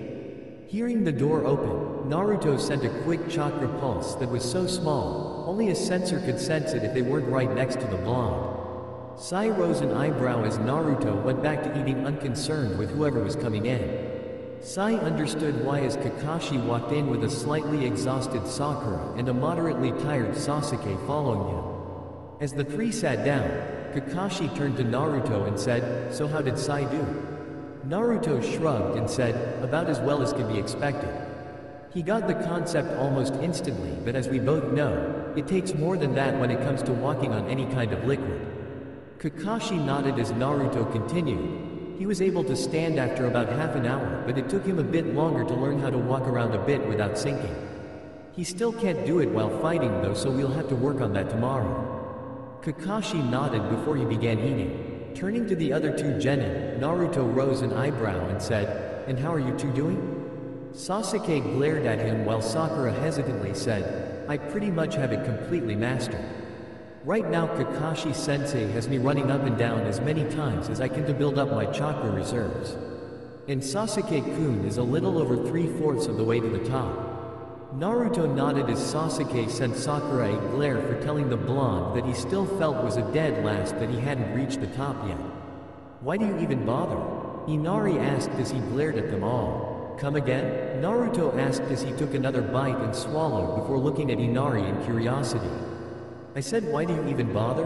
It's not like it will help you when Gato comes to kill you all. You're just wasting your time. Gato is invincible and nothing you do will stop him. You don't even know anything about us or this village, and yet you come prancing in so happy and carefree, not knowing anything about pain, and you make me sick." "Inari," Tsunami said sternly before a raised hand from both Kakashi and Naruto stopped her from berating her child. Naruto shot a questioning look to Kakashi, who nodded, answering the unspoken question. Naruto then turned back to Inari and said, "Inari, don't talk about what you don't know as if you do. You say we don't know anything about what pain is, but in reality, compared to some of us at this table, you don't even know the meaning of the word." Inari glared, but before he could open his mouth, Naruto continued. "Let me guess, you probably lost someone to Gato, right? Most likely your father or someone who was like one to you, since it's only you, your mother, and your grandfather living here, and that picture on the wall looks like a person has been ripped out of it. Well, let me tell you something, you only lost one person, but Uncle Kakashi lost not only his father, but his two teammates and his teacher as well. The Uchiha kid here lost his entire clan in one night, and I've had it even worse. I've seen the dark side of humanity, and let me tell you, it is not pretty. I grew up an orphan the day I was born. From day one I was on my own because almost my entire village sees me as worse than an outcast, and let me tell you, it was not easy. The orphanage threw me out when I was around 3, and I've had to live about 2.5 years on the streets, wondering if I will be able to find my next meal in time. I've had to avoid mobs who wanted to beat me into an inch of my life over as long a period of time as they could before finally finishing me off. Store owners spit in my face and throw me out of their stores almost constantly. And those who do sell to me usually overcharge me or sell me shoddy goods. I can't even make any friends of my own age because parents would always tell their kids that I was either a bad person or even a monster. Some would even beat me if I even tried to speak to their kids. You think you got it bad? You have no idea how truly blessed you are to live like you do. You at least still have your mother and grandfather. So don't say that I don't know what pain is, because in my eyes you're just a little kid who can't handle the real world. People die, Inari. It's a fact of life that none of us can escape. Yeah, you lost someone when he was killed by Gato, but you aren't the first person to lose someone, and you sure as hell won't be the last. It's not the pain that we face in our lives that define us, but how we handle it. There are those like you who throw themselves pity parties all their lives doing nothing about it. And then there are those like your grandfather who feels the pain but still goes on doing his absolute best to make a difference. Think about that and then ask yourself this. Do you want to continue doing nothing as the pain constantly builds on itself, or do you want to do your absolute best to make sure nothing like the event happens again? Will you stand up in the night and stand firm, or will you let the darkness consume you? Only you can make that choice, Inari, and there will come a time when you must choose. And that choice will have an impact so large on your life that you will only be able to tell how much it did years from the event. Everyone besides Kakashi was staring at him as he stood up and walked out of the house. As the door to the house closed, Tazuna turned to Kakashi and said, "If I wasn't looking at him as he said that, I would have thought an adult was doing the talking." Kakashi nodded as he sighed and said, "He's had to grow up faster than anyone else in his generation." Was he telling the truth? Did he really have it that bad? Tsunami asked as she wiped away the tears that had sprouted during Naruto's little speech. "Worse," Kakashi said before turning to Inari and said, "Naruto is right, Inari. Everyone feels pain at some point in their life, but it's how you handle it that shows what kind of person you really are." Kakashi then stood up and went up the stairs to the room he was sharing with the other males. As he did, Sakura and Sasuke pondered what Naruto told them, since they had no idea how rough his life had been. The only thing that they had seen when they saw Naruto had been the smiling idiot who was always claiming that he was going to be Hokage. Sai was going over the information that Naruto had gave as well and thought, so that is how he is so strong while still so young. He had to become stronger than most to survive. Danzo-sama was right, he is not one to be underestimated. Scene changed. Forest clearing. Shadow clone jutsu. As the call went out, numerous clones appeared in bursts of smoke as the original stood in front of them. "Alright, listen up. I want all but 5 of you to work on moving through this forest as fast as you can without using our sonar technique. We're good up to low Junin speeds, so let's see if we can't reach mid-Junin by morning. Remember to create and dispel every hour and a half. Understood? Hi, get to it." Most of the clones took off, leaving only the 5 clones who were at the front of the group. Naruto grinned as he looked at them while reaching into his kunai pouch with both hands and said, "Well then, shall we get started?" The 5 clones gave predatory grins as they also reached into their kunai pouches. In one simultaneous movement, the 6 blondes brought out their hands with the kunai twirling around their fingers before ending in reverse grips and disappeared. For the next 3 hours, the only thing that the clones working on nighttime travel without the sonar technique could hear was one practically continuous sound of metal against metal. Scene changed. Tazuna's house. The next morning, everyone was seated at the kitchen table eating breakfast except for one blonde. Sakura glanced at the empty seat that had a plate placed in front of it before turning to her teacher and said, "Kakashi-sensei, don't you think one of us should go looking for him?" Kakashi chuckled and said, "Now Sakura, I know you're worried that Naruto didn't come back in, but if there is one thing that I have learned about Naruto from all the years that I've known him, it's that he almost always comes back before losing consciousness." Sakura frowned at this, not really reassured by her sensei. The sound of the front door opening caught everyone's attention as Naruto tiredly shuffled in. Most of the people seated at the table widened their eyes or raised their eyebrows as they noticed all of the slashes and tears on Naruto's clothes. As Naruto sat down with a tired grunt and pulled his plate towards him, Kakashi chuckled and said, "So how many did you get up to and last against Naruto?" Naruto tiredly took a bite out of his breakfast and swallowed before saying, "5, and we went all night. Wouldn't have been so bad if I didn't have about 100 clones working on moving at night at mid-Junin level speeds without using my technique. Damn clones all decided to pop within a few minutes of each other when the sun rose up, when they knew that they were supposed to do 1 per minute." Kakashi rose his visible eyebrow and said, "Wow, that's pretty good all things considered. Usually you can only go halfway through the night if there's more than 3 of you." Sakura looked confused as both Sai and Sasuke gave Naruto calculating looks. Turning back to Kakashi as Naruto began eating again, clearly showing that he wanted food at the moment, she said, "I don't understand, Kakashi-sensei. why would Naruto need to work on moving at chunin speeds at night if he's already so fast? And what kind of training are you talking about? I'm right here, you know. Naruto said with his mouth full before swallowing and said, to answer your question, Haruno. Yes, thanks to my bloodline I can move faster than probably anyone on the planet. But it gives me tunnel vision when I move as fast as I normally do.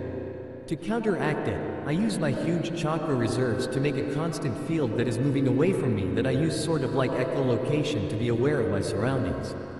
However, if I ever fight that way with a Hyuga or a Uchiha with their dojutsu active, it would effectively blind them for a while if not permanently since they can see chakra. So I had to work on not relying on the technique so much when I move. As for the training I myself did, I merely went against 5 clones and we fought as fast and hard as we could all night while we had joined the slipstream. Does that answer your questions? Sakura nodded, then cocked her head and said, wait, what's this slipstream? Sasuke's eyes narrowed, probably planning on somehow joining this slipstream that made Naruto so fast. Poor, ignorant fool. Naruto smirked as he saw Sasuke's expression and said, sorry Uchiha, this is one thing the council can't ever be coerced into handing over. Looking back to Sakura, who was beginning to glare at Naruto for the statement, he said, the slipstream is the name my father gave our bloodline since it doesn't have an official name. Understandable considering he was the first one to find out about it, maybe even the first one to ever have it. It explains the sensation we feel whenever we focus on the feeling of extreme speed it gives us, hence the term joining the slipstream whenever we do. Naruto took a last couple of hurried bites before standing up and headed out of the kitchen without any sign of being tired, calling over his shoulder. Give me a few minutes to get changed and we can head out to the bridge to Zuna. Inside, don't think I'm going to go easy on you just because I had a training night. I swear I'm going to get you combat water walking by dinner time if it kills me. Everyone but Kakashi stared at him with slightly dropped jaws before Sakura turned back to Kakashi and asked, Kakashi-sensei, how can he possibly be able to still move like that? He looked exhausted when he first came in. Kakashi chuckled and said, that's Naruto for you. I've seen him train for 2 days straight, drop dead on his bed and then 3 hours later be right back at it again. He has chakra reserves that could make any cage envy him and the stamina to match. He's going to make whoever he marries one happy woman in bed. Kakashi thought to himself, giggling perversely, drawing weird looks from everyone else that he waved away. Everyone's attention was brought to the stairs when they heard a shout from upstairs. Oi, Uncle Kakashi, you aren't reading that crap you call literature in front of Inari, are you? You know he's only 10, right? Kakashi's sweat dropped as he rubbed the back of his head while Inari looked at him in confusion before saying, of course not. Why would you think that? Because I know you. Naruto deadpanned as he came down the stairs and walked over to the group and sat back down to finish his meal. Kakashi somehow teleported to the nearest corner with his back to the others and a storm cloud over his head. He used to admire me. Where did that lovable kid who wanted to do everything like me go? Kakashi asked as anime tears could be seen falling into a puddle. Naruto and the other sweat dropped before he said, he ran away screaming when you showed him those books of yours. The miniature storm cloud got even bigger and Kakashi said, I was only trying to show you the greatness that was your godfather's work. Naruto snorted as he took a bite from his meal and said, that's not greatness, that's a sad man's attempt at showing the world his perverted fantasies and a release to all men for their frustrations at never being able to have their bedroom fantasies come true. Everyone else's sweat drops grew bigger before Kakashi was suddenly beside Naruto and screaming in his ear, sacrilege. You take that back, you heathen. Right before the back of Naruto's fist implanted in his face, causing him to slump to the floor with a pained grunt of, ow. Naruto looked down at his father's student while he dug his pinky into the ear that the silver-haired man had shouted into and said, face it, Uncle Kakashi, the only good book that he wrote was the first one. You know, the one with the main character that I'm named after, and probably the only book that doesn't have more smut than actual plot that he'll probably ever write? Kakashi's hand shakily rose from his face-down position as he said, I reject your reality and substitute it with my own. Naruto snorted and said, whatever you say, Uncle Kakashi, before taking one last bite and stood up again to place the plate in the sink. Walking back around the table, he said, I'll have a clone waiting for you outside Tazuna. Sai, if you're not at the bridge in 10 minutes, I'm throwing your butt into the ocean along with a few kunai attached to some exploding nodes. Right after he said that, Naruto disappeared, and it was only the sound of a clone coming into existence immediately after that informed them that Naruto was telling the truth. Tazuna shook his head and said, "That kid is really something else." Taking one last sip of his coffee, he stood up and said, "Come on kid, we better get going." Sai simply nodded and stood up as well before the two walked out of the house together accompanied by Naruto's clone. Scene changed. Tazuna's bridge. Naruto reappeared to see what was to him a rather amusing sight. Most of Naruto's clones who were on guard duty the night before were standing in a line across the entrance of the bridge with Tazuna's workers behind them watching anxiously and a group of thugs in front of them. The supposed spokesperson and leader of the thugs looked as red in the face as a boiled lobster while most of the clones had grins on their faces. The clone directly opposite of the leader was brushing his nails over his shirt and looking for dirt. The leader of the thug glared at the clone as he did this and said, "Now you listen here you brat. I don't care if the original you is here or not. Now step aside and let us through." And why would he do that when it's his job to keep people who are obviously not here to work on the bridge off of it? Naruto asked as he disappeared and then reappeared in front of his clones, surprising the man. The man and the other thugs quickly got over their shock and he said, "Are you the original?" Naruto looked at him like he was stupid and said, "No, I'm a water clone sent to shift the shadow clone guard, you moron." The bridge workers all laughed at this since Naruto had explained to them the differences between the clones he used and the other types of clones that ninjas often used. The thug's face reddened even more if that was possible and he took a step as he said, "You will let us pass right now or else."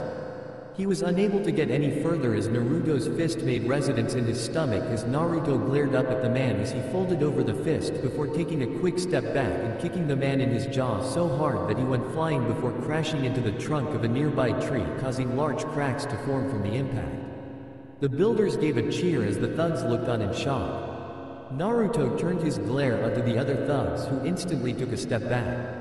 Unleashing a bit of killing intent to further unnerve them, he pointed to the fallen man and said, "Get him out of here and don't come back." The men quickly nodded before one of them rushed over to their leader and dragged him away as the others broke out into a run. Sighing as he watched the men flee, Naruto dispelled the clones before making a fresh batch to help the workers. As he did, he spotted Tazuna and Sai with his clone walking down the path from his house. As Tazuna walked up and noticed the damaged tree, he said, "What happened here?" Naruto shrugged and said, "Nothing much. Just showed some thugs why you don't want to mess with a chunin." Tazuna studied the blonde for another moment before shrugging and went over to his workers who were talking excitedly about how Naruto had handled the situation. Naruto then noticed Sai staring at him intently and said, "What?" Sai cocked his head as he gave a false smile and said, "I'm just contemplating how I don't think I would want to fight you, Naruto-san." Naruto frowned at the formality and said, "Just call me Naruto-san." "And why would you have to fight me?" Sai made a motion of his shoulders that might have been intended to be a shrug and said, "You never know." Before walking down to the water and stepped onto it trying to get the hang of moving around on the liquid surface. Naruto and the clone traded looks before simultaneously rolling their eyes and heading to their respective charges for the day. The rest of the week passed quickly and quietly. Sai had mastered combat water walking to a point that he could spar with Naruto for about 30 minutes by the end of the week. Sakura had joined them 2 days after the day Naruto beat up the thug leader when Kakashi judged her ready to learn the next exercise and be able to do it for more than 10 minutes at a time. She took to it just as fast as she did tree climbing but had to near constantly walk around the surface of the water to get her chakra reserves even higher. Sasuke had joined them a day before Sakura but was still the slowest at learning it, taking him until the end of the very last day to get up to combat level, making the emo even more broody than normal and giving Naruto headaches every time he demanded to be taught a jutsu or something instead. Now it was the night before they were expecting Zabuza to show up. Following Kakashi's advice, Tazuna had already told the workers to not show up the next day and the genin were showing signs of nervousness and anxiety. Well, Sakura and Sasuke were. Sai looked as cool as he always did, but Naruto blamed that on the root training he had been given. After dinner, Naruto had taken Inari outside and the two were now sitting on a dock looking out across the water. As the two stared at the reflection of the moon with their knees to their chests, Naruto glanced over at Inari and reached into his kunai pouch. Handing the throwing knife to the kid who looked at him in curiosity, he said, "Here, use this if things get rough tomorrow. I'll leave some clones that should handle anyone who gets close, but it's always better to have a backup plan. Make sure you keep that on you at all times, alright?" Inari nodded and accepted the blade, staring at it for a minute before putting the blade in his pocket.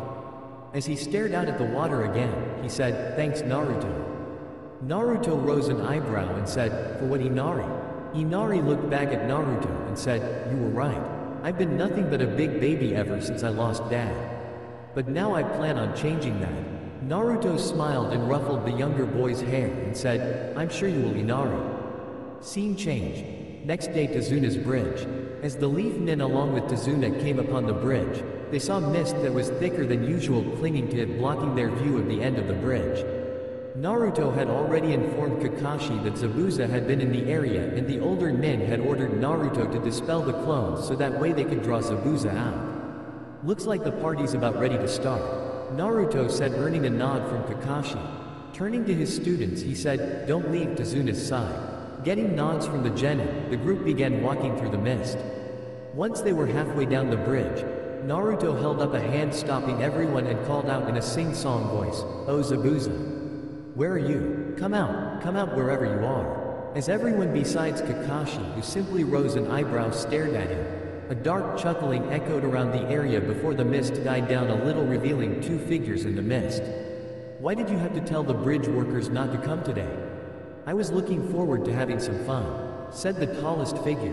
Kakashi shrugged and said, "Sorry, but I think the workers preferred having all of their body parts remain connected to each other." Naruto meanwhile was staring at the smaller figure, who turned his head slightly so that it seemed that he was looking at him as well. Naruto pondered his options since he knew who the figure was and wasn't looking forward to fighting the guy. Coming to a decision, Naruto looked at his superior from the corner of his eye and said, "Uncle Kakashi, if I take his co-worker out of the equation, do you think you can hold Zabuza back for a short while without killing him?" Kakashi looked down at Naruto with confusion in his eye as he said, "Yes, but why would I do that?" "Because I plan on showing them that they're working for the wrong person," Naruto said as he continued staring at his newest acquaintance. "Oh, and how do you plan on doing that?" Kakashi asked with a raised eyebrow. Naruto turned his head to his fellow Chunin and said, "We both have dealt with crime lords before. So you know that Gado's going to betray them so that he doesn't have to pay so much. I'm sure Zabuza's expecting the same thing, even if only a little. I just have to show his partner and confirm that fact. Once Zabuza knows that his employer is planning on betraying him, he won't fight anymore." Kakashi considered what the blonde said. On one hand, it could actually make Zabuza drop his mission. On the other hand, the man might not believe Naruto and just continue attacking. Either way though, Zabuza's partner would not be there to back the man up. Sighing, Kakashi nodded to Naruto, who closed his eyes and concentrated as he began opening the water gates to the dam that held back his chakra. As Zabuza felt the chakra presence in the younger Chunin rise, he growled out, "Haku, get ready." Yes, Zabuza-sama. No one was prepared though when Naruto's chakra presence spiked to unbelievable levels, causing a large and very visible pulse of chakra to expand from his body, pushing the mist away and revealing the blonde coated in a blue shell with his hair blowing around like he was in a wind that only blew around him. As everyone stared at him, an even larger pulse shot out from his body that headed inland. Locating a large group of chakra presences that were nowhere near the level of a ninja that wasn't located near the village, Naruto opened his eyes and said, "I think I found the bastard. There's a large group headed this way." Kakashi nodded and said, "You've got 15 minutes. If you're not back by then, I'm taking him out." Naruto nodded, showing he understood before he took off running at low Chunin speeds toward the now visible pair of missing Nen. More specifically towards the fake hunter Nen. Said Nen stiffened in preparation before Naruto disappeared halfway to him. Less than an instant later, the masked figure vanished as well.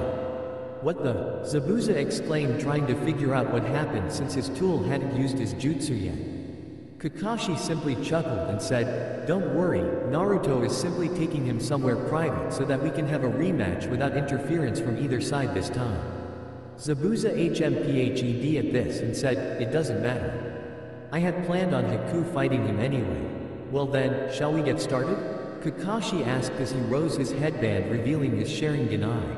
Let's. Zabuza said as mist began building again. As the mist closed in, everyone heard Zabuza's disembodied voice saying, "This time will be much different, Kakashi." Scene changed. To Zuna's house. The two clones stationed at the bridge builder's house felt the pulse shoot out from the original and both saw two figures heading their ways with swords strapped to their waists in the range that the sonar was usually used at. Frowning, one of the clones began walking toward the forest where the two swordsmen were and said, "I'll handle this." He was stopped by the other clone grabbing his shoulder. Turning to his comrade in confusion, the first saw the second look towards the house. "Let's see how he handles this. We can step in before it gets out of hand." The first clone considered for a moment before nodding. The two clones then went around the house to wait. 10 minutes later, Inari was helping his mother in the kitchen when they heard the sound of wood being sliced apart. Both of their eyes widened when the two swordsmen stepped into the kitchen. "Those are the men who killed Dad." Inari thought as a similar thought ran through Tsunami's head. "Hey, looky here, aren't you a cute one?" One of the swordsmen who was bald said. "Hey, I didn't know the old man had a grandson. Oh well, just one more thing I can cut up." The other one who was wearing a cap over his silver hair said looking at Inari. Inari swallowed before he remembered what Naruto had told him that night at the table. Stepping in front of his mother, he pulled out the kunai Naruto had given to him and held it in a reverse grip like the blonde had told him, drawing raised eyebrows from the two swordsmen. "I'm not going to let you hurt my mom. You took my dad, I'm not letting you take her," Inari said with a lot more confidence than he felt. "Hey, look at this kid. He actually thinks he can stop us. Let's show him how wrong he is," the bald man said as both took a step forward and began to draw their blades. Their hands had only reached their hilts, though when both felt cool metal against their throats. Inari and Tsunami's eyes widened when the two clones seemed to appear out of thin air behind the swordsmen with their kunai already out in reverse grips and in position. Maybe he is not ready yet. The first clone started, but he is on the right track. The second finished before looking at Inari and nodded. Inari returned the nod as he sighed in relief before the first clone said, "So you're the guys who killed Inari's father, huh? Normally we would just kill you and be done with it, but I think it would be better to let the villagers give you a trial and let them serve justice." Both swordsmen then fell unconscious due to the clones slamming the rings of their kunai against their foreheads faster than anyone could see. As the first clone began tying the two up, the second walked over to Inari and ruffled the kid's hair as he said, "Good job, Inari." "Thanks, Naruto," Inari said before looking down and said, "But I was so scared. I really thought they were going to kill me before you appeared." The clone smiled and said, "It's all right to be scared, Inari. All humans are at one time or another. But like pain, it's what you do when you experience it that makes a difference. Bravery isn't the absence of fear. It is when you overcome it. And today you took your first step in doing so. Now come on, we have to get these two to the proper authorities and we don't want to leave you or your mom alone." Inari nodded as the first clone picked up the swordsman in fireman lifts and followed the others as they led the way to the village. Scene changed. Gato's dock 30 seconds after second pulse. Haku suddenly reappeared stumbling in front of a dock that held a large boat that belonged to Gato.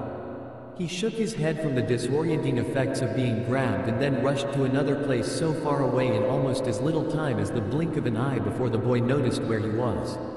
Looking around at the dock, he thought, "What am I doing here? Better yet, where's Naruto?" He was brought out of his thoughts when he heard the sound of a lot of people moving on the path through the forest, making no attempt whatsoever to hide their passing. Turning around to look, he saw a bunch of people walking down the path with Gato at its head. The man sneered and said, "What are you doing here, brat? I would have thought you would have been with that wuss Zabuza. Oh well, this just makes things easier. Might as well start with him, boys." The crowd gave a cheer as they started advancing. Haku frowned behind his mask and said, "What is the meaning of this?" Gato laughed and said, "Isn't it obvious? I never planned on paying your baby of a master. It's much cheaper to hire these thugs to take you out once the job is done. Still, like I said, since you're here, we might as well get started. Consider this payback for breaking my arm, you brat." Haku stiffened and was about to reach for his senbon needles when he heard a disembodied voice say, "Yeehaw, I don't think so," causing everyone to stiffen. A second later, all of the thugs suddenly all fell to the ground as if some grand puppet master had got tired of using all of them. Gado's eyes widened as he saw that each thug had a hole in the back of their head with blood slowly seeping out.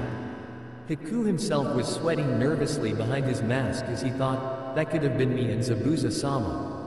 Naruto suddenly appeared in front of the midget, scaring him even further as he grinned before leaning in and said, "Boo," in a dark voice. "Ah!" Gado yelled out in fear as he fell on his butt and did his best to get as far away from the blonde by crawling backwards with one of his arms in a cast. Naruto smirked at this and said, "You've been a bad boy, Gado. Driving people to the brink of their existence just to satisfy your own greed. It's time for you to be judged. No, please, I'll give you whatever you want. Money, women, land, whatever you want," Gado said in fear as he continued to crawl away from the blonde who had begun taking small steps toward the crime lord while Haku merely stood watching. "Whatever I want," Naruto mused before saying, "All right, I'll let you live if you give me one thing." Gado's eyes showed his relief as he said, "Of course, whatever you want." Naruto's eyes hardened and he said, "I want you to bring back Inari's father and everyone else you killed." Gado's eyes widened even further than before. Just as he began stuttering a response to the demand, Naruto disappeared and Gado's head separated from his neck as Naruto reappeared behind the body with it in one hand and a kunai with wind swirling around in his other. Naruto spat at the body and said, "He got off easy in my opinion." "Don't you think so, Haku?" Haku jerked and said, "You knew?" Naruto nodded and said, "Since I spotted you leaving Gado's base that day. Come on, let's go tell Zabuza that his contract is over." Haku nodded and Naruto disappeared. An instant later Haku vanished without a trace as well, leaving only the dead bodies with blood pooling around them to give evidence of what happened. Scene change. To Zuna's bridge.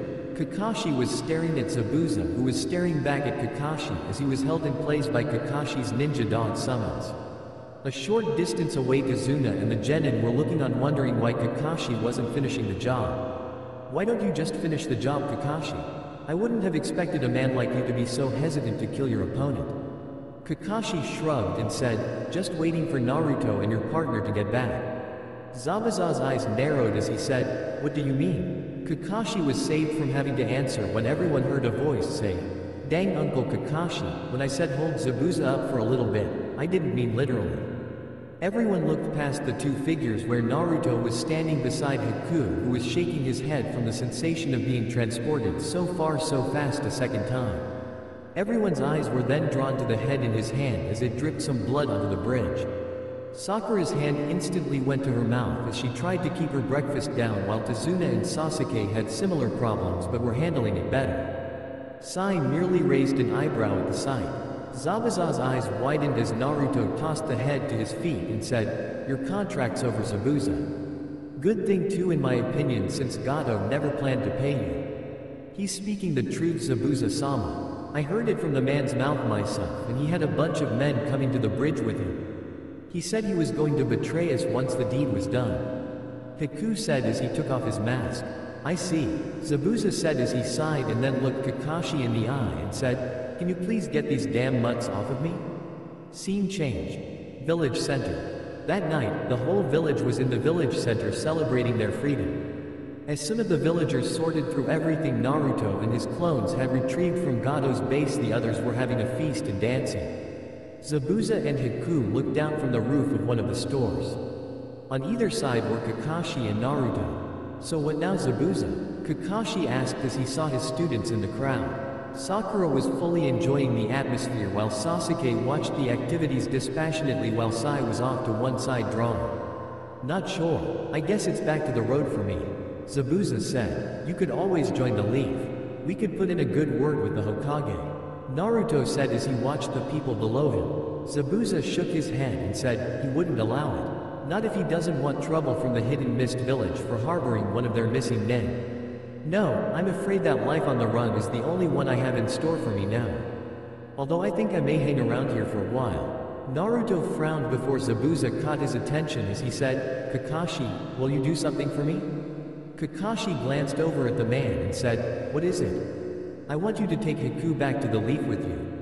He's not an actual missing nin, so your Hokage should be able to let him in." Haku's eyes widened and he said, Zabuza-sama? Zabuza turned to the boy he secretly thought of as a son and said, listen to me, Haku. I don't want life on the run to be the only thing that defines your life.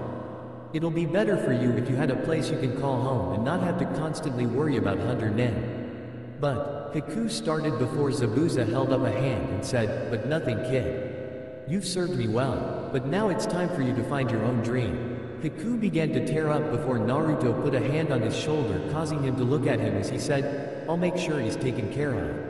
Zabuza nodded and said, thanks, Brad. Scene changed. 3 days later. It didn't take long for the bridge to be completed now that all of the villagers could help without needing to fear for them and their family's safety. Once it was time for the Leaf Nen and Haku to head home. As the small group stood at the foot of the bridge with the village in front of them, Tazuna stepped forward and said, thank you for everything you've done for us. It was our pleasure, Kakashi said as he shook the hand the bridge builder offered him. Zabuza then stepped forward and placed his hand on Haku's shoulder and said, grow strong, Haku. Haku nodded and said, I will, Zabuza-sama. Naruto noticed Inari crying and stepped over to the boy and ruffled his hair. I promised myself I wouldn't cry ever again, Inari said as he looked down. Naruto smiled and said, it's alright to cry, Inari. Crying when someone says goodbye is just a way to show the bond you have with that person. Take good care of everybody, alright? Inari nodded and Naruto rejoined his group as the rest said their goodbyes before turning around and began walking across the bridge. One of the villagers looked thoughtful and said, by the way, what are we going to call the bridge? Tazuna rubbed his chin in thought and said, how about the Bridge of New Beginnings? Sounds good to me, Inari said, drawing agreement from the others. Forest treetops en route to the Hidden Leaf Village. Naruto shot through the trees beside Kakashi with Team 7 behind them. On Naruto's other side, Haku looked like he was on autopilot as he silently jumped from branch to branch. As the air whistled from the shinobi's passage, Naruto considered how he was going to watch over Haku when he joined the leaf ranks like he promised Zabuza. The old man he wouldn't have a problem with. It was the council that Naruto was worried about. Knowing the civilian side and some of the shinobi members, they would most likely try to force Haku to form his own clan, and there was no way Naruto was going to let them push Haku around just so that they could get a bunch of ice-wielding shinobi in the future. He'd rather tell the entire Hidden Stone Village about his heritage than let a friend of his be manipulated like that. Naruto's face hardened into determination as he decided on what he would do. The civilians wanted a clan? Well, they would get one. A clan that was known to be as fierce as the whirlpools they lived near. It was time for Naruto to remind the Council of the alliance the village had made with his mother's homeland. Kakashi noticed Naruto's expression change out of the corner of his eye. Turning his head to the blonde, he said, what is it, Naruto? Naruto waited until he had shot off the next tree branch before saying, you know they're going to try and force Haku to make a clan, right? Haku jerked out of his thoughts at this while Kakashi nodded and said, yes, but I doubt Lord Hokage-sama will allow that. Yeah, well, I'm not going to take any chances. I gave Zabuza my word that I would take care of Haku and I plan on keeping that promise. Naruto said. Haku smiled and thought, thank you, Naruto. I only hope I can stand by you when your time of need comes. Kakashi frowned and said, what are you planning, Naruto? Naruto's eyes gained a mischievous look as he grinned like the fox demon he contained as he said, if the council tries anything, they will experience firsthand what made my clan so formidable. Sasuke and Sakura perked up in interest when they heard that Naruto actually came from a clan. Naruto actually has a clan? But I thought he was an orphan? Sakura thought, the dead last has a clan? HMPH, no matter, it couldn't have been much of a clan if I've never heard of it. Sasuke thought with a frown. Kakashi frowned and said, be careful, Naruto. The council can make things incredibly difficult for you if you anger them. Naruto scoffed and said, like they haven't already tried to make my life a living hell as often as possible? Let them try. I'll send them on such a loop they'll be trying to make sense of things for a week afterwards, and I'm not talking about using my bloodline either. You reveal your status and they might force you into the CRA. Kakashi warned. Naruto snorted and said, let them try. Everyone seems to forget that little law is completely voluntary. Not even the Hokage could force someone into it even if he wanted to. Sasuke's eyes widened at this information since everyone had told him that he would be obligated to have more than one wife since he was the last loyal Uchiha. Hence a number of the more rabid fangirls trying to gang rape him every now and then so that he would have to marry all of them. Naruto smirked as he saw Sasuke's expression with his sonar technique that he had activated for just that purpose. Looking over his shoulder, he said, "So Uchiha, are you planning on being told to use the CRA? Probably be the only way the council could get little Uchihas since you seem to want everyone to think you're gay." Oh boy. Kakashi thought as Sasuke saw red and launched himself with a war cry a day, in his opinion, way too annoying blonde to let live, who was maniacally laughing as he easily avoided the enraged Uchiha and kept bouncing from tree branch to tree branch, avoiding the kunai, shuriken, and even occasional fireball sent his way.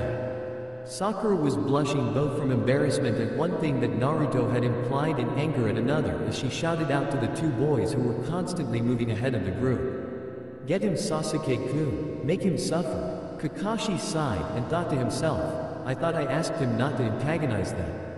Hiku's sweat dropped and thought, how can someone be so mature one minute and then act like that in the next?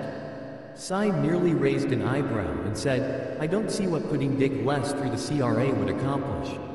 It wouldn't matter how many women marry him if he doesn't have the proper tools to make a clan."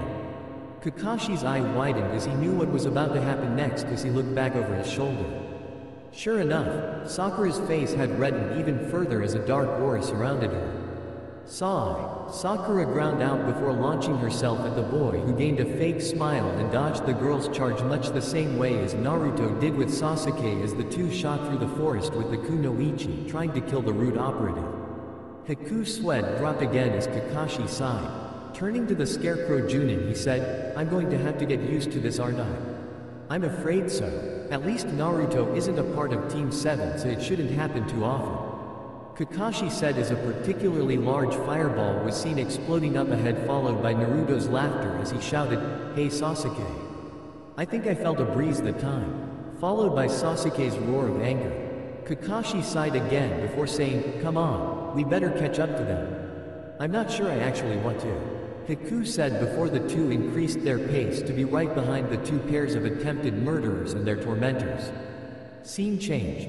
Hidden Leaf Village main gate. It was just another boring day for Kotetsu and Izumo as they were once again assigned gate duty. That is until Naruto and Sai landed side by side and turned around just as a panting Sasuke and Sakura landed behind them. "You two enjoy your exercise?" Naruto asked with a raised eyebrow as Kakashi and Hiku landed behind the exhausted pair of genin. "I'm going to kill you dead last." Slowly, painfully, Sasuke growled out, too exhausted to attack the blonde anymore.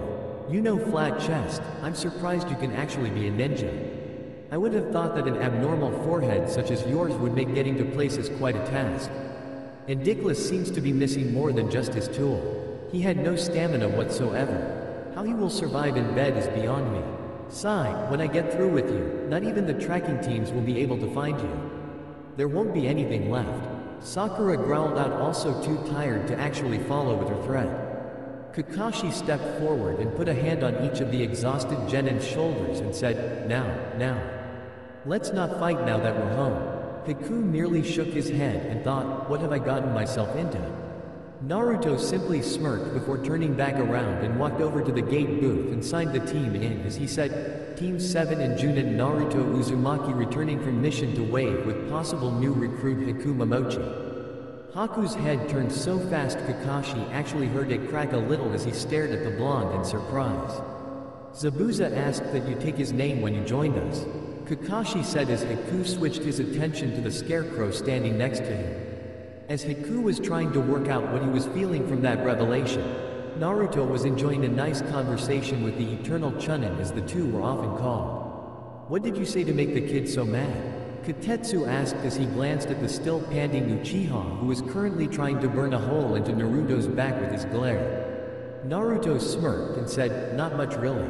Just said that the council forcing him to take part in the CRA was the only way they would get more Uchihas, since he seems determined to make everyone think he was gay." The two guardsmen chuckled and Izumo said, "And their other teammate?" Naruto shrugged and said, well, I was already ahead of them when he got Haruno mad as well, but I think it was along the lines that no amount of women can make Uchiha's clan come back since he doesn't have the necessary tools. Then he just started insulting the both of them when the two caught up. The two chuckled again as they shook their heads, and Izumo said, yeah, that sounds like something Sai would say, alright. Naruto chuckled as well and said, yeah, I get the feeling that he doesn't really respect those two. That's putting it lightly. Sai seems to feel that if he doesn't insult those two at least 5 times a day each, then he has failed some personal mission of his. Kakashi said as he and Haku joined the three. Naruto smirked and said, sounds like a guy the first wouldn't mind working with every now and then. Kakashi rose an eyebrow and said, even if he started insulting you? Naruto's smirk turned into a good-natured smile and he said, Uncle Kakashi, in my line of work, you have to learn how to honorably take as much as you give, and I've given a lot. Kakashi and the two chunin chuckled and Izumo said, that's certainly true. I still remember that one time you gave all of the Nara's dear red glowing noses and placed blow-up Santa Clauses all over their clan grounds 3 years ago. Haku stared at Naruto as the blonde chuckled and said, yeah, that was fun. Well, we better get going. I'm sure the old man knows we're back already and probably wants our report as soon as possible. Kakashi nodded and turned back to his genin where Sai was taking advantage of the other two's exhausted states by being more insulting than usual. Okay, you three. Naruto and I are going to go report to the Hokage, so you three have the rest of the day off. You guys also have the next few days off since you completed a C-rank mission. Be at our training ground in 3 days for more missions. As Sakura and Sasuke mumbled out their replies and Sai nodded, Naruto grabbed his two companions and disappeared. Scene changed. Hokage's office. Sarutobi looked up from the scroll he was reading at his desk as he sensed Naruto's chakra in the room the instant he appeared in his office with Haku and Kakashi shaking their heads trying to shake loose the cobwebs. I hate it when you do that, Kakashi said as he gathered his bearings. Agreed, Haku said. Sarutobi rose an eyebrow and said, nice to have you back, you two. Now, as much as I'm interested in who this young man is, Sop demands that I hear out your report first, so could you please tell me how your mission went? The two Junin nodded and Kakashi began giving their report with Naruto interjecting here and there where he was more involved. Once the report was finished, Sarutobi sighed and placed his arms on his desk and leaned forward to study Haku, who did his best not to fidget as he became nervous from the man's stare. So Zabuza asked you to bring his apprentice into our ranks? The two nodded and Sarutobi sighed again and said, if this was almost anyone else we were talking about I wouldn't have a problem with it, but considering that man's history. Naruto stepped forward as the old man trailed off and said, Hokage-sama, what is the one thing that you said was my greatest strength? Sarutobi could tell how serious Naruto was about this scene as he had used his formal title, and as he focused on the blonde decided to be straight to the point as well and said, your ability to judge people. He sighed again before continuing, very well Naruto. I'll accept Haku into our ranks, but you will be held responsible for him. I understood. Naruto nodded and said, Crystal sir. Sarutobi nodded as well and focused back on Haku and said, now then Haku, if you're going to be joining the ranks of my ninja, I need to know just what exactly you can do. Haku nodded and said, I have a bloodline that allows me to naturally mix wind and water natured chakra into ice natured chakra. I know various D to B ranked water jutsu, although I primarily use ice jutsu. My strongest jutsu is one that surrounds my opponents with a dome of ice mirrors that I can travel through at speeds that are the faster than most high-level junin. I am highly accurate with Senbon needle and have a vast knowledge of medical first aid and how to use herbs effectively in making medicine. I see. Well, it's nice knowing that I'll have another shinobi who can help out in the field if his comrades are injured, but you having a bloodline may prove to be a bit of a problem in the near future. Sarutobi said as he felt a headache coming. You mean the council most likely trying to make me form a clan? Haku said. Sarutobi nodded knowing that Naruto was most likely the one to let the boy know. Before he could say anything, Blonde said, Hokage-sama, as clan heir of the Uzumaki clan, I am recommending Haku Momochi to be placed under clan guardianship. Sarutobi's eyes snapped over to the blonde in surprise as he said, Naruto, we've discussed what announcing your status would cause. Naruto nodded and said, I know that it will only give me more grief from the council, old man. But I am not going to let them turn Haku into breeding stock. Even the Uchiha doesn't deserve that fate. And if they try to throw that CRA on me when I tell them, then I'll just shove it right up their butts. I've taken a lot from those guys, but this is one thing I will fight for. Everyone heard the determination in Naruto's voice, and Sarutobi saw a fire in the blonde's eyes that he hadn't seen since he had told Naruto about his parents that night 7 years ago. Sarutobi grinned. If the council tried anything, Naruto would give them such a headache they wouldn't be able to look at anything shinobi related for a month. Very well, Naruto, as of this moment, Haku Momochi is currently under the protection of the Uzumaki clan. All decisions that affect him must be brought to you before any measures are taken. As such, it falls upon you to make sure his needs are taken care of. I will also be making him your partner on missions. Do you find this acceptable? Naruto nodded and said, I do. Sarutobi nodded as well and said, very well then. Bringing his focus to Kakashi, he said, I'm afraid that this will have to be a private conversation from now on, Kakashi. You're dismissed. Kakashi nodded and turned to walk out of the door. After the door closed, Sarutobi focused back on Naruto and said, now then, if you're going to make this official, even if it's just with the council, there are a few things we must go over. For starters, am I to assume that you want me to still vote for your clan if you are unable to attend a council meeting? That's all for now. If you enjoyed, then please like, share and do comments.